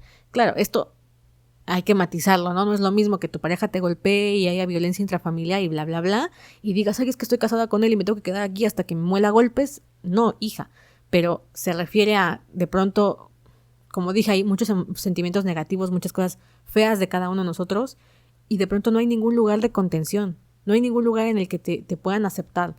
Porque para cambiar, para mejorar, para curarte, ¿no? Supongamos que tienes problemas psicológicos o que tienes, que cargas con tus demonios. No te vas a curar si nadie te da apoyo. O sea, a veces es muy difícil curarse a uno mismo solo en la soledad, en la depresión, o sea, es muy complicado. Y de pronto decir no tengo ningún espacio de contención. Entonces, Peterson decía, bueno, es que el matrimonio es un espacio de contención, de, vale, yo no voy a huir cuando vea lo peor de ti, así como tú no huirás cuando veas lo peor de mí. El punto no es quedémonos ahí y maltratémonos toda la vida. El punto es te acepto y te ayudaré a mejorar, te ayudaré a cambiar, te ayudaré a salir del bache, te ayudaré a salir del hoyo, porque estamos en esto juntos, ¿vale? Entonces, bueno, eso a mí me parecía súper bonito y creo que exactamente lo vi en ese momento, en la relación de Kyo y Toru, porque Kyo no era fácil. De hecho, Kyo la lastima en ese momento, la empuja, creo que por un pelo, y la mata en un desfiladero, no me acuerdo bien la escena. Y al final ella se aferra a él. También esta escena, en el sentido de Tohru, se da cuando ella confiesa lo que realmente sentía por su papá. Esto me gusta mucho de Tohru porque yo, de hecho, creería que es una Mary-Sue al rajatabla y que es perfecta. Y hoy en día no me caería bien. La verdad es que hoy en día, si yo me hubiese quedado con solamente las primeras partes de Tohru, es linda, pero llega un momento en el que te parece irreal. Pero cuando aparece su sombra, me gusta mucho su sombra. Tal vez porque me siento reflejada, pero me gusta mucho. A ver, la sombra de Tohru va en estos dos sentidos. El primero es el de: si yo suelto a mi mamá, me quedo sin nada. O sea, de alguna manera me estoy aferrando al duelo, me estoy aferrando a la persona que conozco, a que no quiero cambio realmente en mi vida y tengo que aceptar que el mundo es un cambio y tengo que soltar. Y la otra parte es que al final le eché la culpa a mi papá.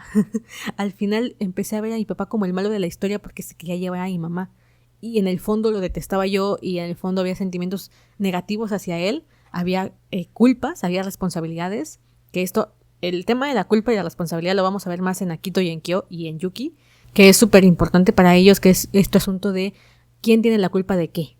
Yuki, Akito y Kyo y varios de los personajes del Zodíaco siempre están echando la culpa a otras circunstancias, ¿no? Akito es el más evidente porque se ve que tiene un problema psicológico. Todo es culpa de los demás. La culpa es de Ren, la culpa es de los horóscopos, la culpa es de Tohru. Todo el mundo tiene la culpa de otras cosas. Es como muy obvio y muy enfermo. Pero en Yuki y en Kyo es un poco más sutil y sin embargo ahí está el tema, ¿no?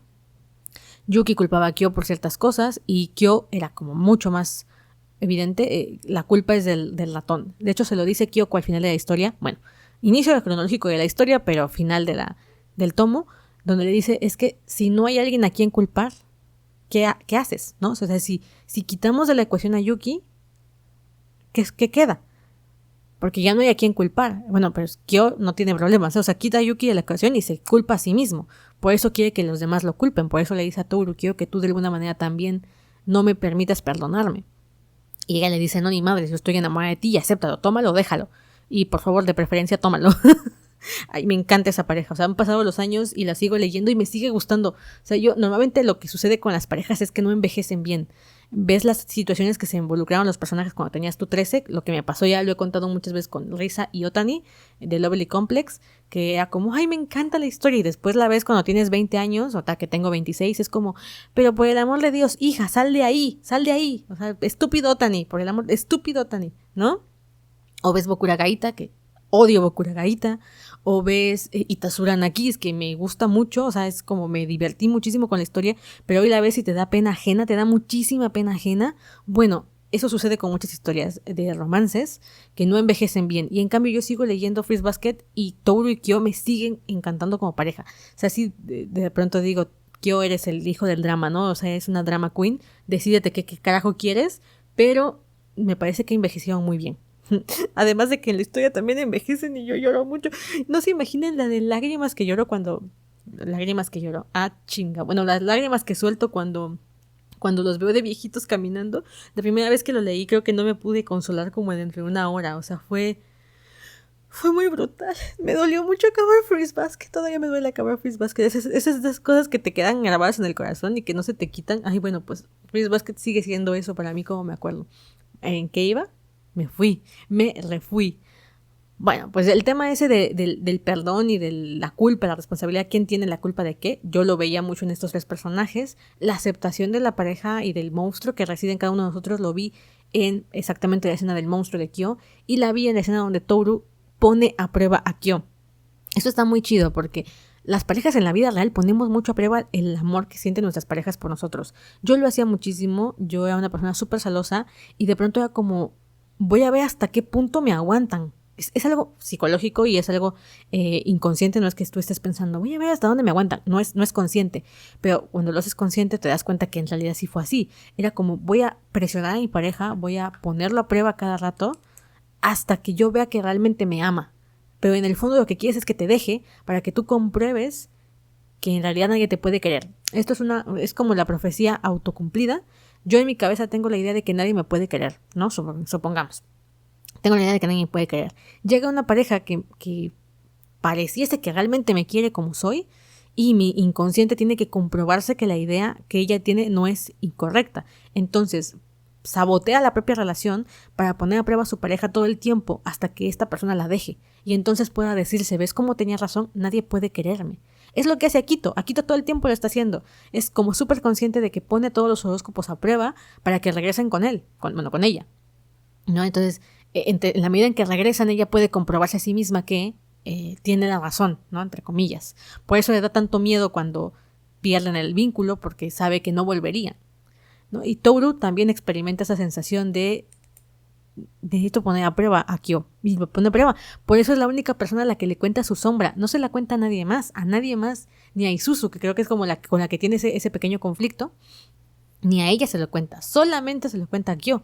Cuando le dice, en realidad yo pensaba mal de mi papá, en realidad yo no quería que se la llevara, en realidad miento, yo sé perfectamente que hablo como hablo porque imito a mi papá y que es una muletilla que se quedó para evitar que mi mamá se fuera y que odiaba yo a mi papá y de hecho cuando murió mamá estoy casi segura que de alguna manera lo seguí odiando. Estos son sentimientos muy naturales cuando se te muere alguien. Yo lo digo porque yo no lo experimenté, pero mi hermana lo experimentó con la muerte de mi otra hermana. Mi otra hermana murió de leucemia y esa hermana que murió era la favorita de mi papá, que había muerto 7 años antes.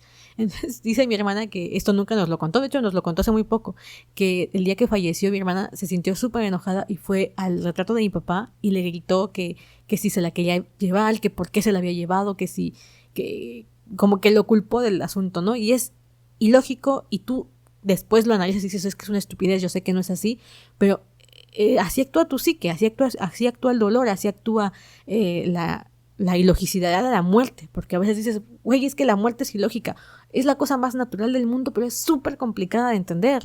Yo experimenté la muerte de mi abuela, de mi abuelo, de mi papá y de mi hermana, y hasta la fecha sigue siendo una de esas cosas que no sabes cómo atender, no sabes cómo entender, no sabes cómo procesar. Un día están aquí, al día siguiente no están, y no sabes si hay un más allá, no sabes si hay un más acá, te da miedo olvidar a estas personas. Esto es una cosa que de repente tienes miedo de olvidar y de repente quieres olvidar. Mi mamá, por ejemplo, quería mudarse, quería que nos fuésemos a otro lugar porque no quería ver la misma casa, no quería ver los lugares donde ella estaba. Y me decía, ¿cómo puedes estar en la misma mesa? Porque trabajábamos en la misma mesa, mi hermana y yo. Mi hermana construía collares y se sentaba a engarzar, le decíamos, ¿no?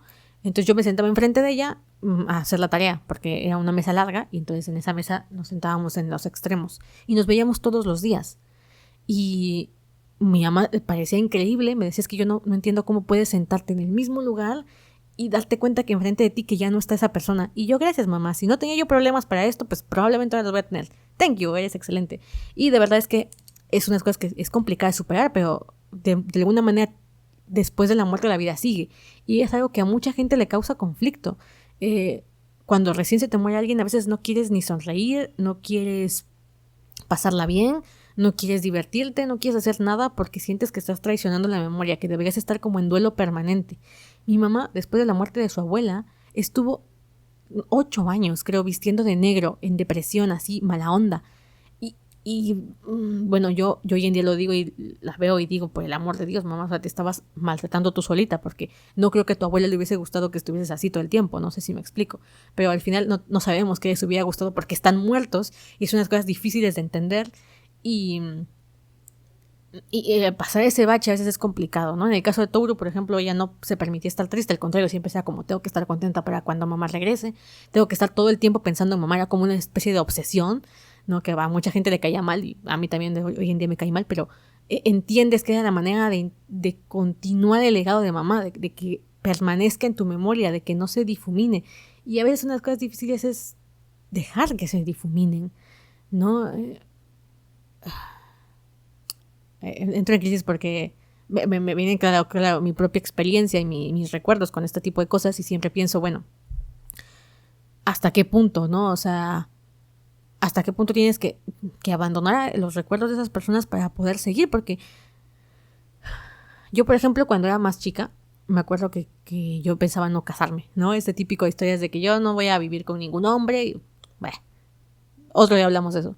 El punto es que tenía yo la idea de que cuando fuera yo más adulta iba yo a vivir con mis 2 hermanas, ¿no? Porque una de mis hermanas no se quería casar. La que falleció no se quería casar, no tenía hijos y ya. Y para ella ya ese tema estaba cerrado porque era mucho más grande que yo y yo fui como su hija. Entonces cuando se muere, pues la vida te cambia, ¿no? Y entonces dices, todo lo que yo había diseñado en mi cabeza, yo que tenía la ciudad en la que iba a vivir, en dónde iba yo a vivir, todo eso, pues ya no existe y es como replantearse nuevamente. Ahora, hay miedo e incertidumbre al futuro, ¿no? Tú diseñas cosas, planeas, quieres, pero al final la vida es media hija de puta y dice, bueno, mañana puede que no pase nada, ¿no? O sea, puede que todo esto que planeaste hoy no continúe, no sea. Y es lo que Akito también tiene que ver con el dios. Akito, recordemos que es la reencarnación del dios original de la historia. Y el dios original de la historia exactamente lo que sucede es que no quiere cambiar, no quiere que las personas mueran, no quiere que las cosas dejen de ser como son. Entonces les da a beber a todos los animales esta pócima para volverse a encontrar vida tras vida. Y realmente lo que iba a ser una especie de promesa, un pacto amoroso, se convierte en una carga, porque como bien lo dijo el gato, o sea, las cosas tienen que terminar, las cosas tienen que acabarse, hay que aceptarlo. Si nos volvemos a encontrar en otra vida, qué felicidad, pero no forzar este vínculo, no hacer que las cosas dejen de moverse, porque la vida forma parte del cambio constante. Y Akito tenía muchísimo miedo de que ese cambio se diese. O sea, decía, si yo pierdo los horóscopos, nadie me va a querer. ¿Qué va a hacer de mí? Sin este vínculo me voy a quedar completamente solo. Y por eso Shigure estaba tan emputado con Akito, porque decía, güey, o sea, yo estoy aquí. Puede que todo el mundo te abandone, pero yo estoy aquí. Y como se siente traicionado por Akito cuando Akito se acuesta con Kureno, que oigan con esa relación, interesantísima. Me encanta esa relación porque es como la oscura. Si Toru es toda luz y de pronto irrealidad, Akito es todo lo contrario y es muy rico de ver. Porque Shigure creo que es el tipo más tóxico de todos. O sea, Shigure manipuló a todos, absolutamente a todos, para que hicieran lo que él quería que sucediera. Está tan enamorado de Akito que no lo quiere compartir. O sea, dice, sí, naciste, eres el dios y por tanto estamos ligados a ti 12 horóscopos, 12 personas y no te podemos decir absolutamente nada, no podemos maltratarte, no podemos ir en contra de ti y tenemos todos un vínculo especial contigo. Yo no quiero que todos tengamos un vínculo especial contigo, solo yo quiero tener un vínculo especial contigo. Si eso no es egoísta y enfermo, yo no sé qué sea, ¿eh? Y entonces aquí Shigure dice, bueno, ¿qué es lo que tengo que hacer para que sea solo mía? Pues tengo que eliminar el vínculo que existe con los otros 13 horóscopos. Por eso odiaba a Kureno, porque Kureno se quedó con Akito cuando perdió la maldición, y aunque Shigure no estaba seguro de haber perdido la maldición, ya lo presentía, ¿sale? Ya como que sí, medio que lo voy notando, como que no lo voy notando, pero es más probable que sea que sí, y se quedó con Akito. O sea, ese era mi lugar. O sea, mi lugar era el que ahora tiene Kureno, porque ese era el plan de Shigure. O sea, incluso si se va la maldición, incluso pase lo que pase, yo me voy a quedar con ella porque estoy enamorado de ella desde el día en que fue concebida, básicamente, ¿no? Lo cual, oigan, enfermo bastante. Y la quiero de una manera distinta a la que los demás horóscopos la quieren. Y de pronto se da cuenta que Kureno ahora es el preferido, entre comillas, de Akito, y que ella lo mantiene a su lado a base de lástima, ¿vale? O sea, como dije en esta historia de quién se queda con quién, había mucho este rollo de la lástima y de lo hago porque soy buena persona, ¿no? O sea, me quedo con fulano, con sutano porque soy buena persona. Kureno se siente mal o se siente comprometido con Akito y se queda con ella y tienen una relación erótico-afectiva completa. O sea, se acuesta con él, es su pareja de alguna manera. Y Shigure se siente hiper traicionado, o sea, odia a Kureno por exactamente lo mismo. ¿Y qué hace? Va y se acuesta con la mamá. Y es que, bata, piénsatelo tú un momentito. El tipo del que estás enamorado resulta que también te ama a ti. Tú le pones los cuernos, supongamos, con un primo. Oiga, pues sí, ¿no? Kureno es primo de... ¿Todos son primos ahí? ¿Qué onda con eso? O sea, entonces Isuzu y Haru y Kisa y... Oh my god. Bueno, vamos a fingir que no son primos. Ya no sé cómo están bien las relaciones del árbol genealógico de los Soma, así que imaginemos que no están tan emparentados. Va y se acuesta con tu mamá. Che, yo no podría con eso, O sea, no podría con eso. No solamente porque es tu mamá en este caso, que ya, o sea, eso ya está en otro nivel, totalmente en otro nivel, sino que aparte es la mujer que más odio en la vida. O sea, se nota que lo hizo con toda la intención de lastimarlo. Lo cual no es la misma versión que Akito. O sea, Akito no lo hizo por lastimar a Shigure. Muy diferente. Akito, si bien está loco y tiene serios problemas psicológicos y es poco ridículo esta idea de que el amor todo lo puede, y básicamente Toru fue las 1000 terapias que Akito necesitaba. Ay, conoció a Toru y hoy mágicamente ya reconoció que estaba dañando a la gente y eres mi mejor amiga. Ese final, Dios mío, hoy en día lo veo y digo, lindo para un shoujo, pero bastante anticlimático para la historia que nos venían vendiendo con esta calidad de conflictos y de pronto es como, ay, ya, se arregló Akito y se curó y no importa que haya apuñalado a Kureno, que haya dejado ciego a Hattori, que haya casi matado a Isuzu de inanición, que haya maltratado a Risa a Kisa hasta dejarla en un hospital, no hay pedo, es que el amor todo lo puede, ay, no manchen, o sea, Akito, perdón, pero está, o sea, entiendo que haya sufrido, pero hizo cosas imperdonables, era una hija de puta tremenda, manipulaba de forma horrible, no, o sea, perdón, es que demasiado, hasta para mí. Bueno, entonces se acuesta con Kureno para retenerlo, o sea, es manipuladora, sí, pero jamás se acostó con Kureno para lastimar a Shigure, o sea, no lo hizo con ese propósito, en cambio Shigure se acostó con Ren nada más para joderle la existencia a Akito, o sea, eso sí está heavy. Y bueno, esa relación súper toxiquísima, que al final te la pintan súper linda, pero lo más padre, o sea, lo que más me gustó de Shigure es que era un tipo que aceptaba su sombra. No era un tipo que decía, ay, esto es por el bien de Akito, esto es por el bien de Risa y de Toru y de Kyo, porque los quiero mucho y los voy a manipular, pero porque quiero su bienestar. No. O sea, Shigure es muy consciente de su sombra. Hattori se lo dice, o sea, es que tú sabes lo que estás haciendo y no te sientes mal por lo que estás haciendo. Y el tipo le dice que no, que es retorcido y lo que quieras, pero que es la manera en que él ha encontrado para hacer realidad lo que quiere y lo que más desea, que en este caso es, pues, a Akito. Y que si eso lo vuelve un tipo malo, pues que así sea, ¿no? O sea, al final se siente tantitito, o sea, es que esto es hasta cómico, porque al final dice, bueno, tal vez sí me siento un poquito mal, pero pues ya, no, o sea, fue nada, comparado con los beneficios, no pasó nada, casi mato a Toru, ¿no? Puse en peligro a Toru, casi que la matará a Akito, pero pues, oigan, daños colaterales, lo que se merecía Shigure era un buen madrazo, pero un muy buen madrazo por lo menos, porque no recuerdo si se lo dan, yo creo que no, pero se lo merecía, por el amor de Dios. Shigure era una cosa súper toxiquísima. Bueno, estaba yo hojeando el manga. Ya hemos abordado la historia de Akito y la historia de Shigure, que es realmente la que va a mover la historia, porque Shigure es el que hace todo para que las cosas se desencadenen. Es el único que vive fuera de la residencia Soma, porque Akito se enojó con él porque se acostó con Ren. Es el que le da asilo a los chamaquitos que intentan como despabilarse de la historia, como que intentan zafarse del control de Akito, que en este caso es Yuki, y pues también termina siendo Kyo. Las historias más oscurillas están entre los personajes más adultos, que pues es la generación de los Ayame. Ayame es un amor de Dios. Pray for Ayame. Ayame, no tengo nada contra ti. Hattori, Kureno y Shigure. Y Akito, claro, que por cierto nunca me quedó clara su edad. Debería de chismearlo por ahí porque no recuerdo la edad. Es más chica, por supuesto, que Shigure, Hattori, Ayame y que Kureno, pero es más grande que todos los demás personajes. Creo que el más grande de todos es Yuki, ¿no? Y luego Kyo, y luego Haru, y luego Isuzu. No, Isuzu es más grande que todo. Kagura es la más grande. Creo que Kagura es la más grande. Sí, es cierto, porque Kagura ya estaba estudiando en la universidad. No parecía más grande, pero era la más grande. Bueno, detalles más, detalles menos. ¡Ah, no es cierto! El monito es el más grande porque ya es un hombre profesional, ¿no? Madre mía, estoy súper revuelta con las edades. No me acuerdo muy bien. Pero creo que sí es cierto, el monito es el más grande. Luego de ahí viene Kagura. Y pues el más joven, creo que es Kisa, la más chica, ¿no? O Hiro. Otra parejita que son súper lindos. O sea, me encantan las parejitas, me gustan mucho y cuando lo leía me encantaban, pero siento que se exageraron. O sea, fue como la autora fue como, no, todos tienen que ser felices y para ser felices todos tienen que tener relaciones de pareja. ¿No? Vamos a hablar de Yuki, porque se me está olvidando el pobre de Yuki, que es súper importante en la historia y que lo dejo de lado porque la verdad es que la relación de Toru y Kyo me flipa y me eclipsa casi todo. Yuki es el personaje que más madura de entre los protagonistas al inicio de la historia. Yuki al inicio, pues como dijimos, una vida de mierda. Todos tuvieron una vida de mierda. O sea, es que no sé quién me estaría más arriba o más abajo.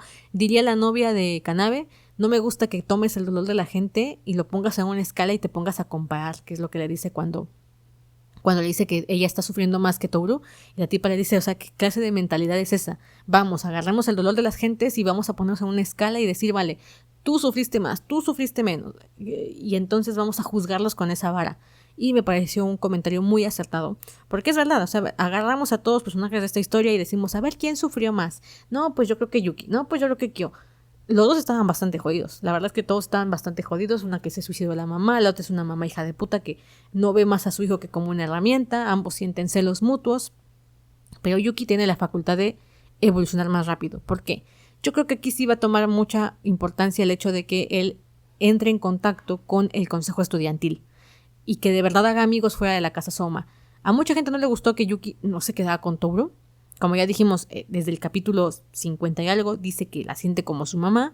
Para muchos fue una patada en los testículos, en los ovarios, porque eran fans de esa pareja.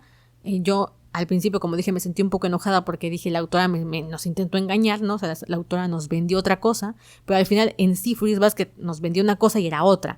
Y creo que esto otro que nos vendió era mucho más rico. O sea, si Fruits Basket se hubiese creado como comedia romántica entre animales que se vuelven, bueno, gente que se vuelve animal, pues hubiese pasado a la historia como comedia romántica y listo, ¿no? O sea, se te hubiese diluido un rato, como Lovely Complex, te gusta, pero ya. No te chutas un podcast de 2 horas en el que estoy intentando explicar qué es lo que tenía que contarnos Fruits Basket. Entonces, sí, podríamos decir que fue un pequeño engaño lo del inicio, y lo segundo es como realmente la chicha de la historia. Y lo mismo, en el caso de Yuki podríamos decir que fue un engaño que nos lo quisieran vender como un triángulo amoroso, cuando en realidad su historia era cómo salir de las garras de la familia Soma. Porque yo creo que, a diferencia de los demás personajes que se pueden involucrar entre ellos dentro de la familia, como Haru y Suzu, que su relación también me encanta, es de las parejas que más me gustan. A ver, yo creo que voy a poner en top mis parejas. La primera sería, por supuesto, Kyo y Toru, porque me flipan, me encantan, no sé, es que soy súper fan. Yo todavía leí que va a salir un Funko de estos dos y yo los quiero en mi repisa porque es que me gustan mucho. Ajá. Me encanta esa pareja, me encanta, y Toru sigue en mi corazón, y creo que mi primer novio de verdad, mi primer bias como de manga fue Kyo. Al inicio pensaba que era Shaoran de Sakura Card Captor, pero hoy en día lo veo y digo, era medio mocosito, se ve enamorado de... Compartiendo el primer amor entre Sakura y Shaoran, comparten el primer amor, y es como... sí, me gusta por su personalidad, pero ya no tanto. En cambio, Kyo me sigue gustando más. Creo que de verdad mi primer novio literario, que no es literario, ¿no? Es de manga, fue Kyo Soma de Furuba. Entonces esa pareja para mí está en el top. En el segundo, a mí me gusta mucho la pareja de Akito y de Shigure.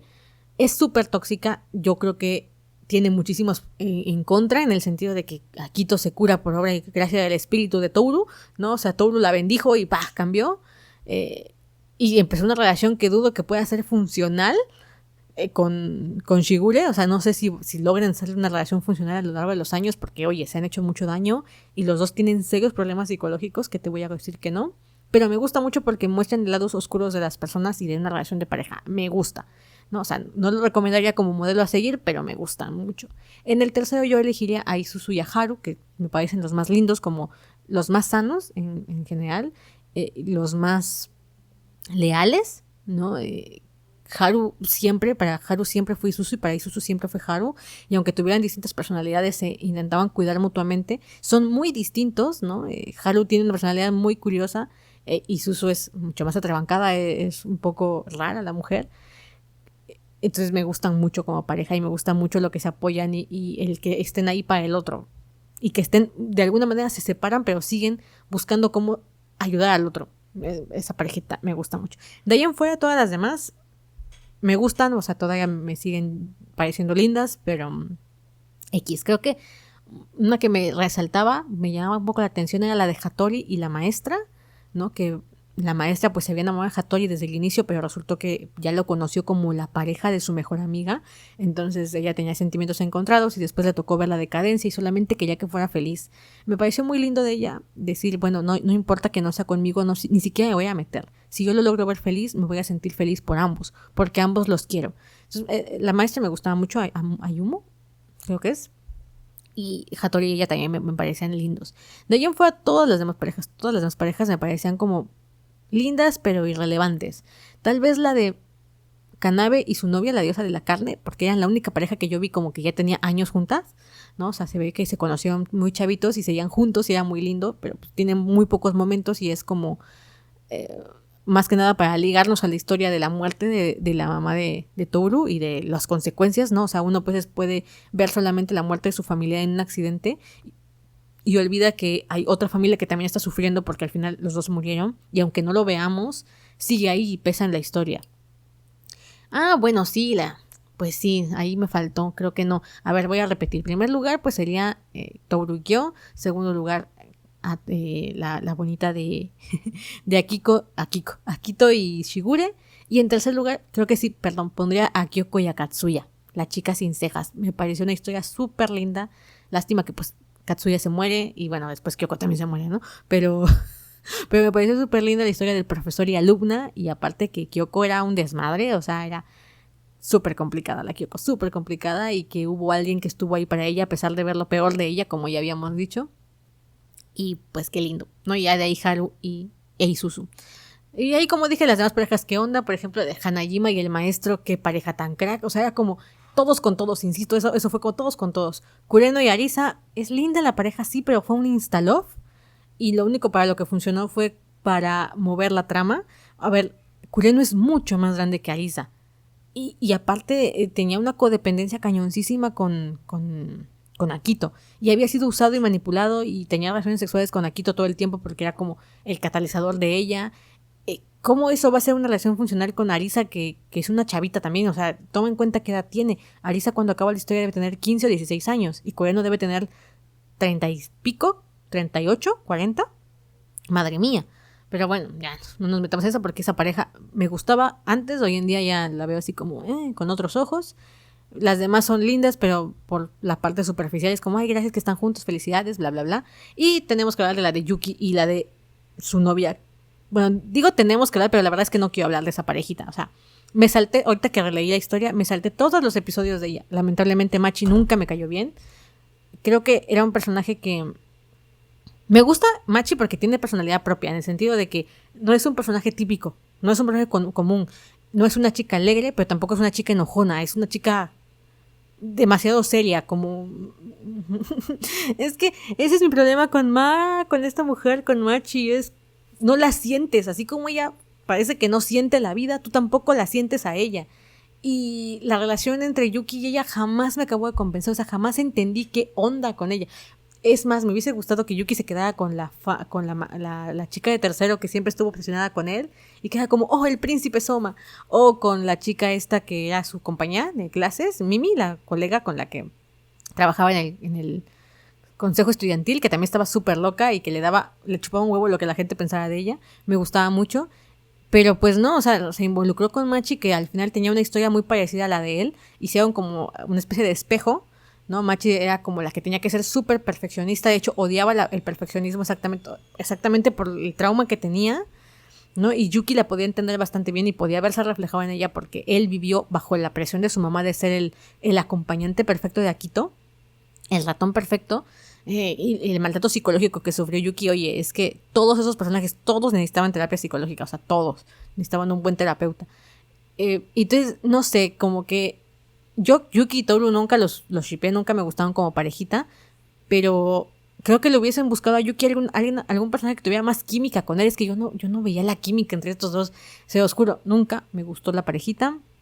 Hasta el final de la historia fue como, Yuki, me alegra que seas feliz, te juro, me gusta que seas feliz, pero nunca sentí nada con tu ship. O sea, creo que también eso tiene que ver porque en realidad el viaje de Yuki no era conseguirse pareja. El viaje de Yuki no era enamorarse, ¿no? Entonces la pareja venía a sobrar. De hecho, para qué les voy a mentir, creo que hacía mejor pareja con Kakeru. O sea, si lo hubieran vuelto gay y se hubieran involucrado con Kakeru, me hubiese encantado porque tenían muy buena química esos dos. O sea, eran amigos y creo que el catalizador de la historia de Yuki fue Kakeru, ¿no? Fue el que por primera vez lo involucró con la vida normal de estudiante. Y creo que Yuki tenía que tener pareja fuera de la familia Soma, ¿okay? Tenía que tener pareja fuera de la familia Soma.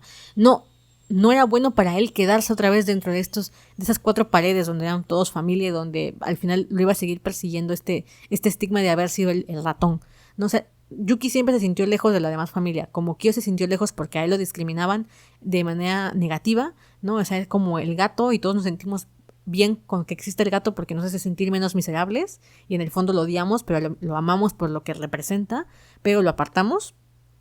Y Yuki, que tenía una discriminación positiva porque como era mejor que los demás, como era el número 1 y era el favorito de Akito, pues todos nos replegábamos y aunque lo aceptábamos al mismo tiempo nos seguía pareciendo ajeno. Entonces tanto Yuki como Kyo se sentían fuera del mundo de los 12 horóscopos y encima de todo Yuki cargaba con este rollo de mi familia me ocupa instrumentalmente para que yo sea parte de los horóscopos, para que yo les dé más dinero, porque como fue el ratón, resultó que les tocaba más dinero a la familia Soma. Jamás entendí de qué vivía la familia Soma, perdón, pero a nivel estructural creo que hay cosas que están muy mal hechas a nivel de estructura de fantasía y de coherencia en la historia. No entendemos de qué vive Akito, no entendemos de dónde viene el dinero de la familia. Todos se dedican a todos y producen dinero en masa y no sé, o sea, tal vez es porque no conozco el contexto japonés y las familias nobles de pronto me pasaba lo mismo, no sabía yo de qué vivían, creo que aquí igual. Shigure era escritor, Hattori era médico, el otro era diseñador de modas, pero al final tampoco sabes de dónde venía la manutención que le daban a los papás de los 2 horóscopos, ellos recibiendo una mensualidad. O sea, esta parte nunca se toca, me deja confundida.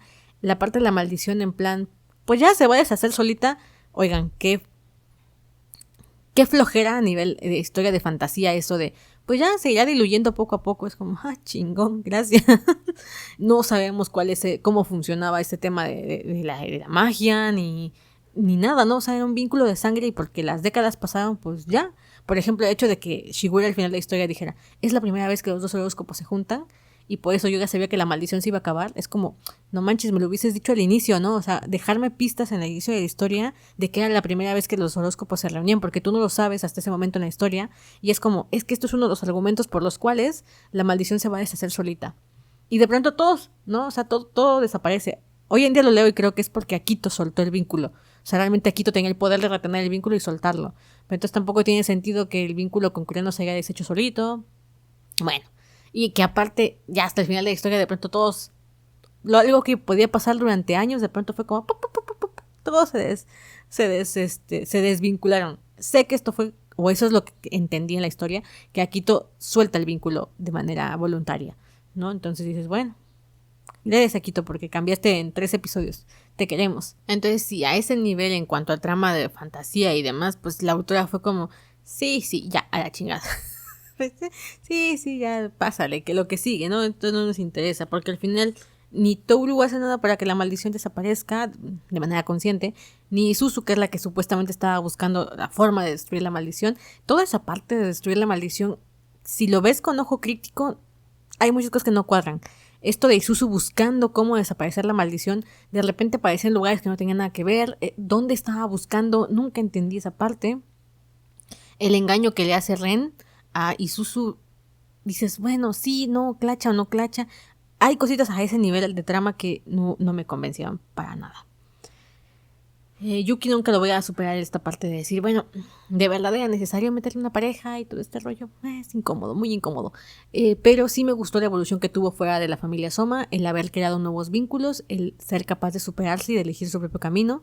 No se va a vivir a los dormitorios, logra hacer una buena relación con Ayame, con quien Ayame también se da cuenta y evoluciona como personaje al decir, yo antes no veía absolutamente nada, ¿no? O sea, yo estaba tan cegado por mi propio mundo y mi propio brillo como la serpiente, que incluso sacrifiqué a mi hermano para que a mí me dejaran en paz, ¿no? Fue una bendición el hecho de que mi hermano nacía como la rata y yo pudiese como desligarme de absolutamente todo. Todos los personajes, creo que, como dije al inicio, todos los personajes tienen su punto de evolución en la historia, principalmente los horóscopos, y creo que eso no es fácil de lograr. O sea, de verdad creo que no es sencillo. Yo nada más de imaginarme una novela con tantos personajes y que cada personaje se sienta auténtico, se sienta con personalidad y se sienta con un arco evolutivo, así sea chiquito. No, todavía no me veo capaz de hacerlo. De verdad, lo veo muy complicado. Creo que es algo que le voy a admirar toda la vida a Natsuki. No le admiro el dibujo porque, oigan, de verdad es complicado. De pronto todos los personajes se parecen. Principalmente los hombres, llega un momento en el que cuando ella cambió estilo de dibujo, del tomo 1 al tomo 6, creo, los personajes son muy estilizados. Y de pronto, a partir del tomo 7, no sé si porque empiezan a crecer, entre comillas, o porque la autora cambia su estilo de dibujo, los personajes se vuelven más gruesos, se vuelven más de líneas gruesas, más anchos, más altos, aparte de que van creciendo, porque todos sus personajes crecen porque pasan un año. o 2 años, y Kyo se vuelve más alto, más robusto, Yuki también, ni hablemos de Momiji, Hiro, todos crecen, ¿no? Pero llega un momento en el que yo, por ejemplo, confundía a Katsuya Honda con Kyo, o lo confundía con Kazuma, el papá de Kyo. Yo estaba leyendo y de pronto decía yo, ¿quién es? Porque se salió en un flashback, así como el recuerdo, y le decía, ay, aquí se refieren, o sea, los dibujos son muy parecidos, pero las personalidades de los personajes sí se sienten muy auténticas. Algunos, claro, tienen más tiempo en pantalla y se sienten mucho más que otros. Algunos con los que yo nunca logré conectar por completo, como me pasó con Machi, de verdad fue muy complicado conectar con ella. Pero es que hay demasiados personajes, los del consejo estudiantil, las fanáticas de Yuki, los amigos de Kyo, o sea, hay muchos personajes.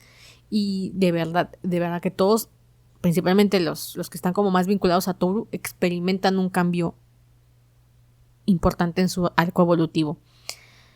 ¿Qué son los únicos 2 personajes que se quedan solterones? Pues la verdad, los únicos 2 es Momiji, porque pues fue el único personaje que se enamoró de Toru. O sea, realmente si hubo un triángulo amoroso, a ese nivel debió haber sido con Momiji, porque fue el único que sí se enamoró románticamente de Toru, pero se dio cuenta bastante rápido que eso no iba a ser, ¿no? Porque pues Kyo, básicamente pues Kyo. Amo que todo el mundo se dio cuenta de los sentimientos de Kyo y de Toru antes que ellos mismos. Es que flipas. Hasta Kyo es así como, soy tan obvio, y todos así como, no, qué va. Y luego el hecho de que Momiji no era tan pequeño, o sea, físicamente era chiquito, pero realmente nada más era 2 años más chico que Toru. O sea, sí pudieron haber sido pareja, pero pues no, no, o sea, no. Entonces pobre Momiji se tuvo que echar hacia atrás. Afortunadamente él logró restablecer su vínculo con su hermana, con Momo, y con su mamá. Todavía va a costarle un tiempo, y principalmente no creo que le puedan decir nunca a la mamá, pues soy tu hijo perdido. Todavía le cuelga mucha historia a Momiji, pero obtuvo algo, ¿no? O sea, también evolucionó, también creció y también recuperó algo que le pertenecía al final, ¿no? Se quedó soltero con el corazón roto porque se dio cuenta que Toru y él no iban a tener nada romántico, pero le fue bien. Kagura fue la otra personaje que tampoco le fue bien en el amor porque se enamoró de Kyo, y pues la pareja protagónica era la que era. Y sin embargo, Kagura, no sé todavía, al final de la historia Kagura sigue enojada, ¿no? O sea, Kagura admite que se acercó a Kyo por el tema de la lástima, y que se acercó a él porque le hace sentir una mejor persona, aunque eso en sí mismo era oscuro, pero le hace sentir mejor persona. Pero cuando se declara a Kyo y le dice todo esto, le dice las verdaderas situaciones de sus motivaciones, y es porque Kyo la enfrenta, porque Kyo se da cuenta que está enamorado de Toru, y es un tipo que pues más vale dejar las cosas en claro. O sea, yo siempre adoré a Kyo, porque Kyo es así como, se da cuenta que la quiere, ¿no? O sea, se da cuenta que la quiere gracias a Akito, lo cual es pues algo que reconocerle al idiota de Akito, pero Akito lo empieza a presionar, y entonces es cuando él se da cuenta que está enamorado de Toru, ¿no? Y que está enamorado a nivel romántico, y que no es ahorita, que empezó ya casi un año atrás, como 6 meses atrás que se enamoró de ella, y que ahora que lo admite no le queda de otra más que protegerla y decir que no la quiere, porque si Kyo dice que la quiere, Akito va a hacer algo negativo contra ella. Entonces se calla, pero inmediatamente cuando llega a la ciudad quiere hablar con Kagura, porque este rollo de soy tu novio y que todos sabíamos que era en juego y jaja, Kyo se lo toma en serio y dice, no voy a lastimar a Kagura, ni voy a darle ideas equivocadas a Toru, ¿no? Entonces habla con ella, y es donde Kagura le explica sus motivaciones, porque se da cuenta que Kyo está enamorado de Toru. Y aún así, Kagura sigue cargando con el mal de amores hasta el final de la historia, ¿eh? O sea, Kagura es así como, ¡ay, te detesto, Toru! De hecho, la cachetada que le metió, madre mía, no la vi venir, ¿eh? No la vi venir. Y fue su manera de descargarse, porque nadie, ni siquiera ella, podían creerse este rollo de que el sentimiento era genuino. En esa escena donde Toru cuenta que en realidad sí, quería salvar a todos los horóscopos, pero tampoco es tan buena persona. O sea, tampoco fue como, ay, sí, es que los amo a todos por igual, sino que ella misma dice, yo me oculté a mí misma que realmente mi motivación para eliminar el hechizo era porque me enteré que Kyo iba a ser encerrado y yo no quería que nadie me apartara de Kyo. O sea, sí los quiero y sí a todos, o sea, los adoro y lo que sea, pero si me moví, si desafié a todo el mundo, si me involucré con las personas adecuadas, fue porque quería salvar a Kyo. Y esto lo puedes ver en los paneles, por ejemplo. Cuando se tiene su primer encuentro con Kureno, y Kureno le confiesa que fue liberado de la maldición, Toru piensa en Kyo. Esto me fascinó porque el miedo que tuvo ahí fue muy real, porque ella estaba pensando, si yo logro quitarles el hechizo, evidentemente van a dejar a Akito, ¿no? O sea, si yo logro quitarle el vínculo a Kyo de Akito, Kyo no va a ser encerrado ni va a decidir quedarse con él. Y sin embargo conoce a Kureno y Kureno ya no tiene la maldición y se quedó con Akito. Y cuando se da cuenta que Akito es mujer, el tema con que fuese mujer no le pegó por el hecho de que fuese mujer, sino porque se dio cuenta cómo estaba reteniendo a Kureno. O sea, es que ahí fue donde se le explotó la cabeza a Toru, porque lo que sintió fueron celos. Lo que sintió fueron celos porque se dio cuenta que Kureno se había quedado con Akito porque era mujer y porque él quería cuidar a esa chica frágil. O sea, básicamente Kureno se enamoró de ella, claro, basado en este rollo de lástima y de todo lo que ya hemos dicho de codependencia, pero al final se quedó con ella. Entonces, cuando Toru está recibiendo esta información, en quien pienses en Kyo, y lo primero que yo dije es, bueno, claro, porque lo que tú pensarías sería, ¿qué pasa si logro quitarle la maldición a Kyo y Kyo elige a Akito y que encima Akito es mujer? O sea, esto ya no es una competencia de vínculo de dioses, ¿no? De vínculo dioses horóscopos. Fue una competencia entre mujer y hombre. Como venimos diciendo, estas partes de los papeles que estoy contando de esposa, hermana, hija, no, esta ya era una competencia mujer-mujer. No sé si me explico. Lo mismo pasó con Shigure y Kureno. O sea, Shigure tenía la competencia, digámoslo, con todos los demás horóscopos por el vínculo, pero en el caso de Kureno no era una competencia de vínculo, era una competencia de hombre a hombre, no del perro y el gallo, era una competencia de Shigure y Kureno, los dos hombres enamorados de la misma mujer, ¿no? Entonces el primer pánico de Toru fue, si es mujer y Kureno se quedó con ella y no con Arisa, que es de quien se enamoró en este momento de Instalove, ¿qué me garantiza a mí que Kyo se va a quedar conmigo aunque yo deshaga el vínculo?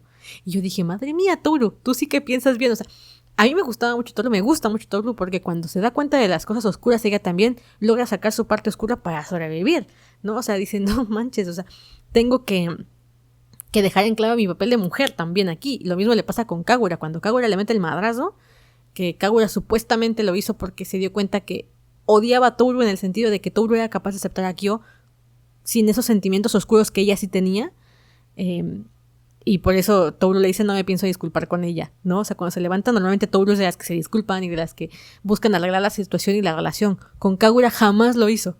Con Kagura fue como, me golpeaste porque te bajé al novio, básicamente, porque, perdón, pero somos rivales de amor. Y Toru lo tomó así y me encantó porque en otro tipo de personaje más Marisu, yo creo que la tipo hubiese dicho, no, es que Candy cuando se da cuenta que Susana es está sufriendo porque le mutilaron las patas y lo que sea, y estúpida Susana, pobre Susana también porque ya se iba a matar, y la Candy dice, no Susana, no te mates, te dejo a Terry aunque no te ame y aunque esté contigo por lástima, porque es lo que tengo que hacer, porque soy buena persona. Y es como, Candy, cállate, por el amor de Dios, cállate, estúpida. Y es como, no somos rivales, yo te entiendo, Susana. Y Toru es como, me golpeó la puta de Kagura, pero está bien, no me pienso disculpar porque esto es una guerra, básicamente, ¿no? O sea, no lo toma así de vamos a agarrarnos a golpes, porque saldría perdiendo Toru, pero son rivales en el amor, y Toru lo toma y lo considera así, ¿no? Y que cada quien haga lo mejor que pueda. Y me gustó muchísimo esa postura de Toru y también la postura de Kagura.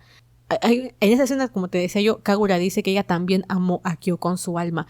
Y la cara de Kazuma me dio a entender que él no le creyó nadita. O sea, o que seguía con la preocupación, no sé. Pero la escena que tienes ahí donde Kazuma está contándole a Kagura que le da mucho miedo de que Toru esté enamorada de Kyo por lástima, como lo estuvo la consorte de su abuelo, que yo pienso que debería ser también su abuela, ¿no? O sea, quién sabe quién fue la mamá de ellos, ¿no? En este caso su abuela. Y cuando Kagura le dice esto de yo también lo amé con mi alma, Kazuma se queda así como, no sé, no te creo.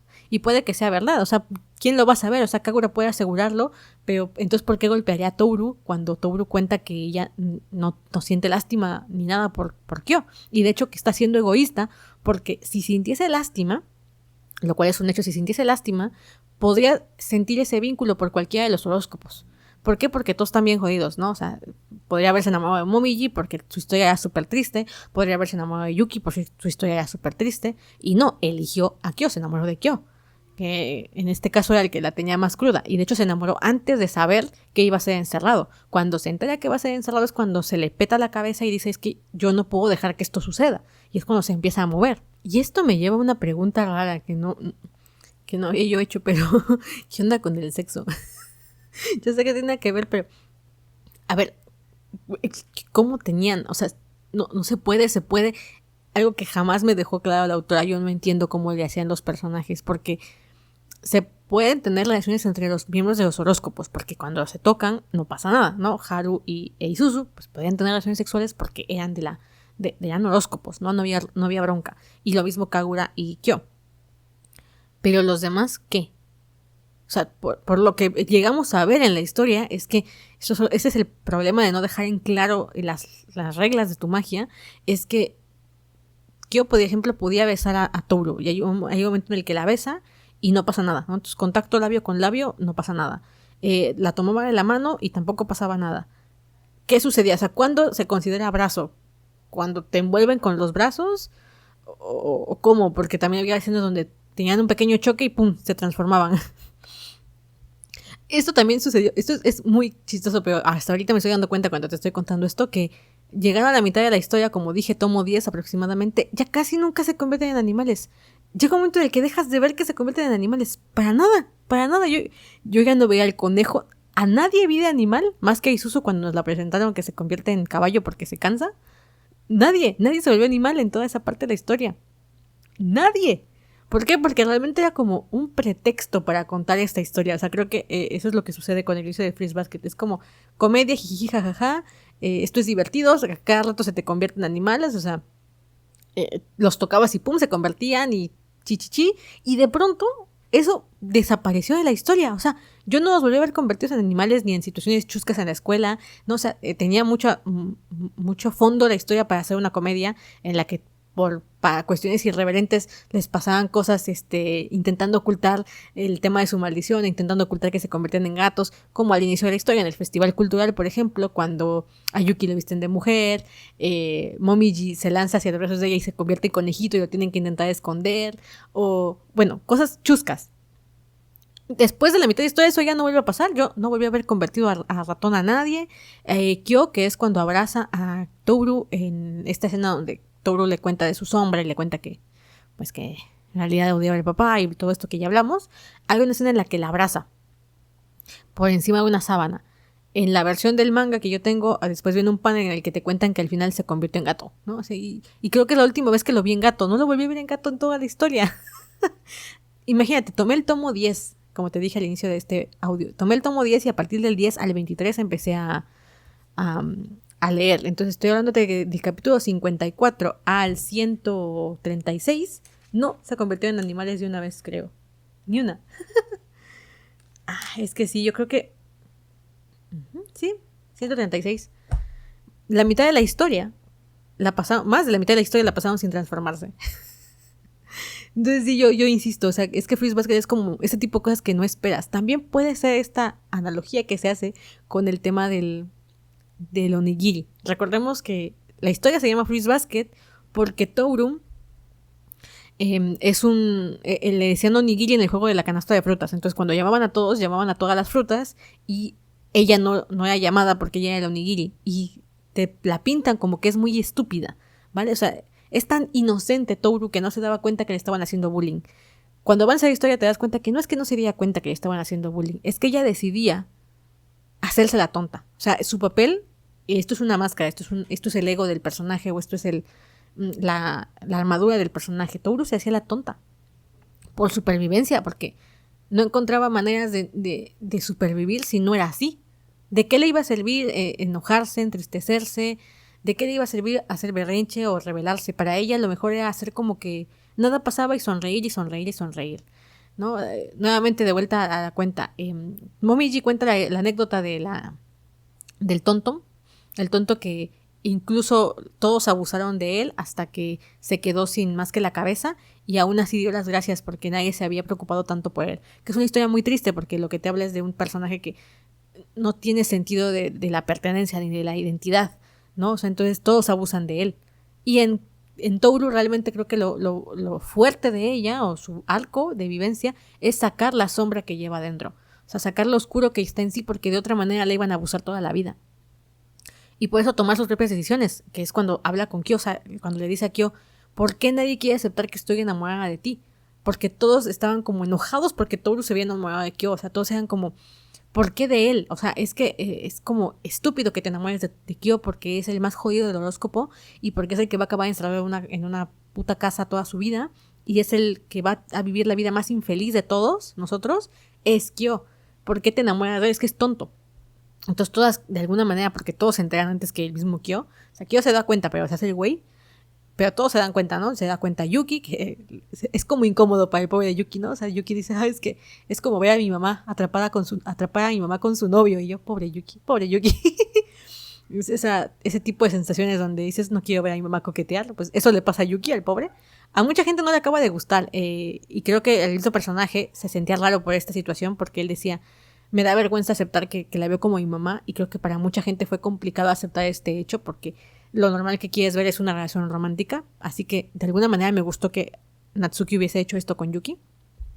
Entonces Yuki decía, bueno, me hago güey como que aquí no estoy porque es complicado verla coquetear con Kyo, ¿no? Pero todos se dan cuenta, absolutamente todos se dan cuenta que hay amor mutuo ahí, y cuando confrontaban a Toru se sentía juzgada, o sea, eso nunca lo cuenta en la historia hasta el momento en el que se le declara a Kyo y lo grita y dice, ¿por qué nadie quiere aceptar que estoy enamorada de ti? O sea, no es decisión de ellos decir de quién estoy enamorada, por mi bien o porque no lo estoy pensando, o sea, sí, iré con la facha de que soy torpe y tonta e inocente, pero esta es mi decisión, yo decidí enamorarme de ti, decidí desvincularme de esto, de este duelo con mi madre que llevaba yo atorado toda la vida.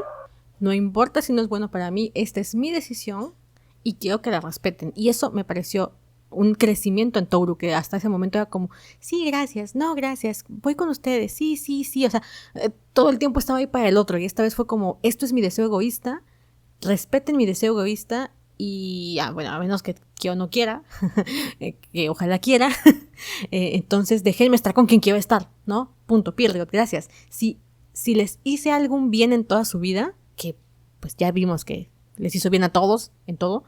Si les hice bien en su vida, entonces déjenme ser feliz. Y si eso para mí es ser feliz, es ser egoísta en este momento, lo voy a hacer.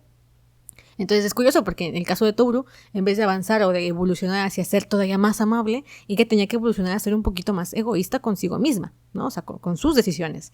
Y eso yo siempre se lo voy a aplaudir a Toru. Bueno, ya llevamos 2 horas aquí en el podcast, muchísimas gracias por haber estado.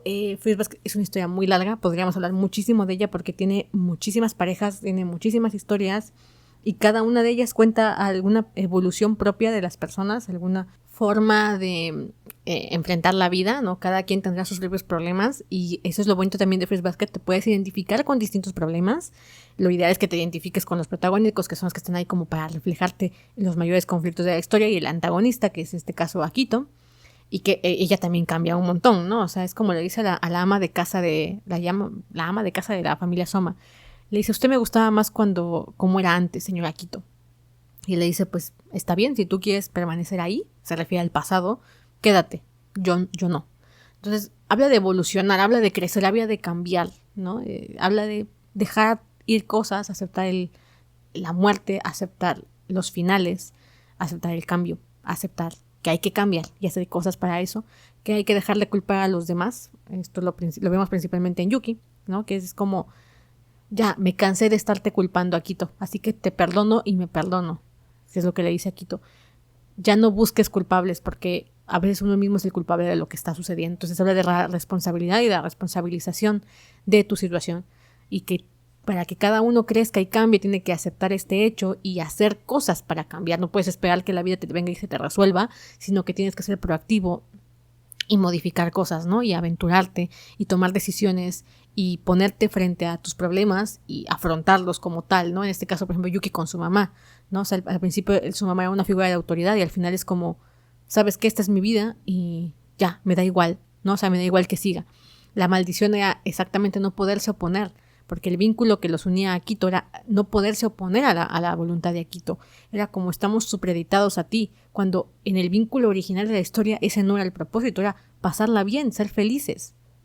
Pero eso también tiene que cambiar, no podían ser igual de felices en el inicio que el punto de la historia en el que llegaron a través de las generaciones y de las reencarnaciones. Así que bueno, si te gustó el análisis de Fruits Basket, si quieres que charlemos sobre otra cosa de Fruits Basket, cuéntamelo en los comentarios, igual me armo una segunda parte para Patreon.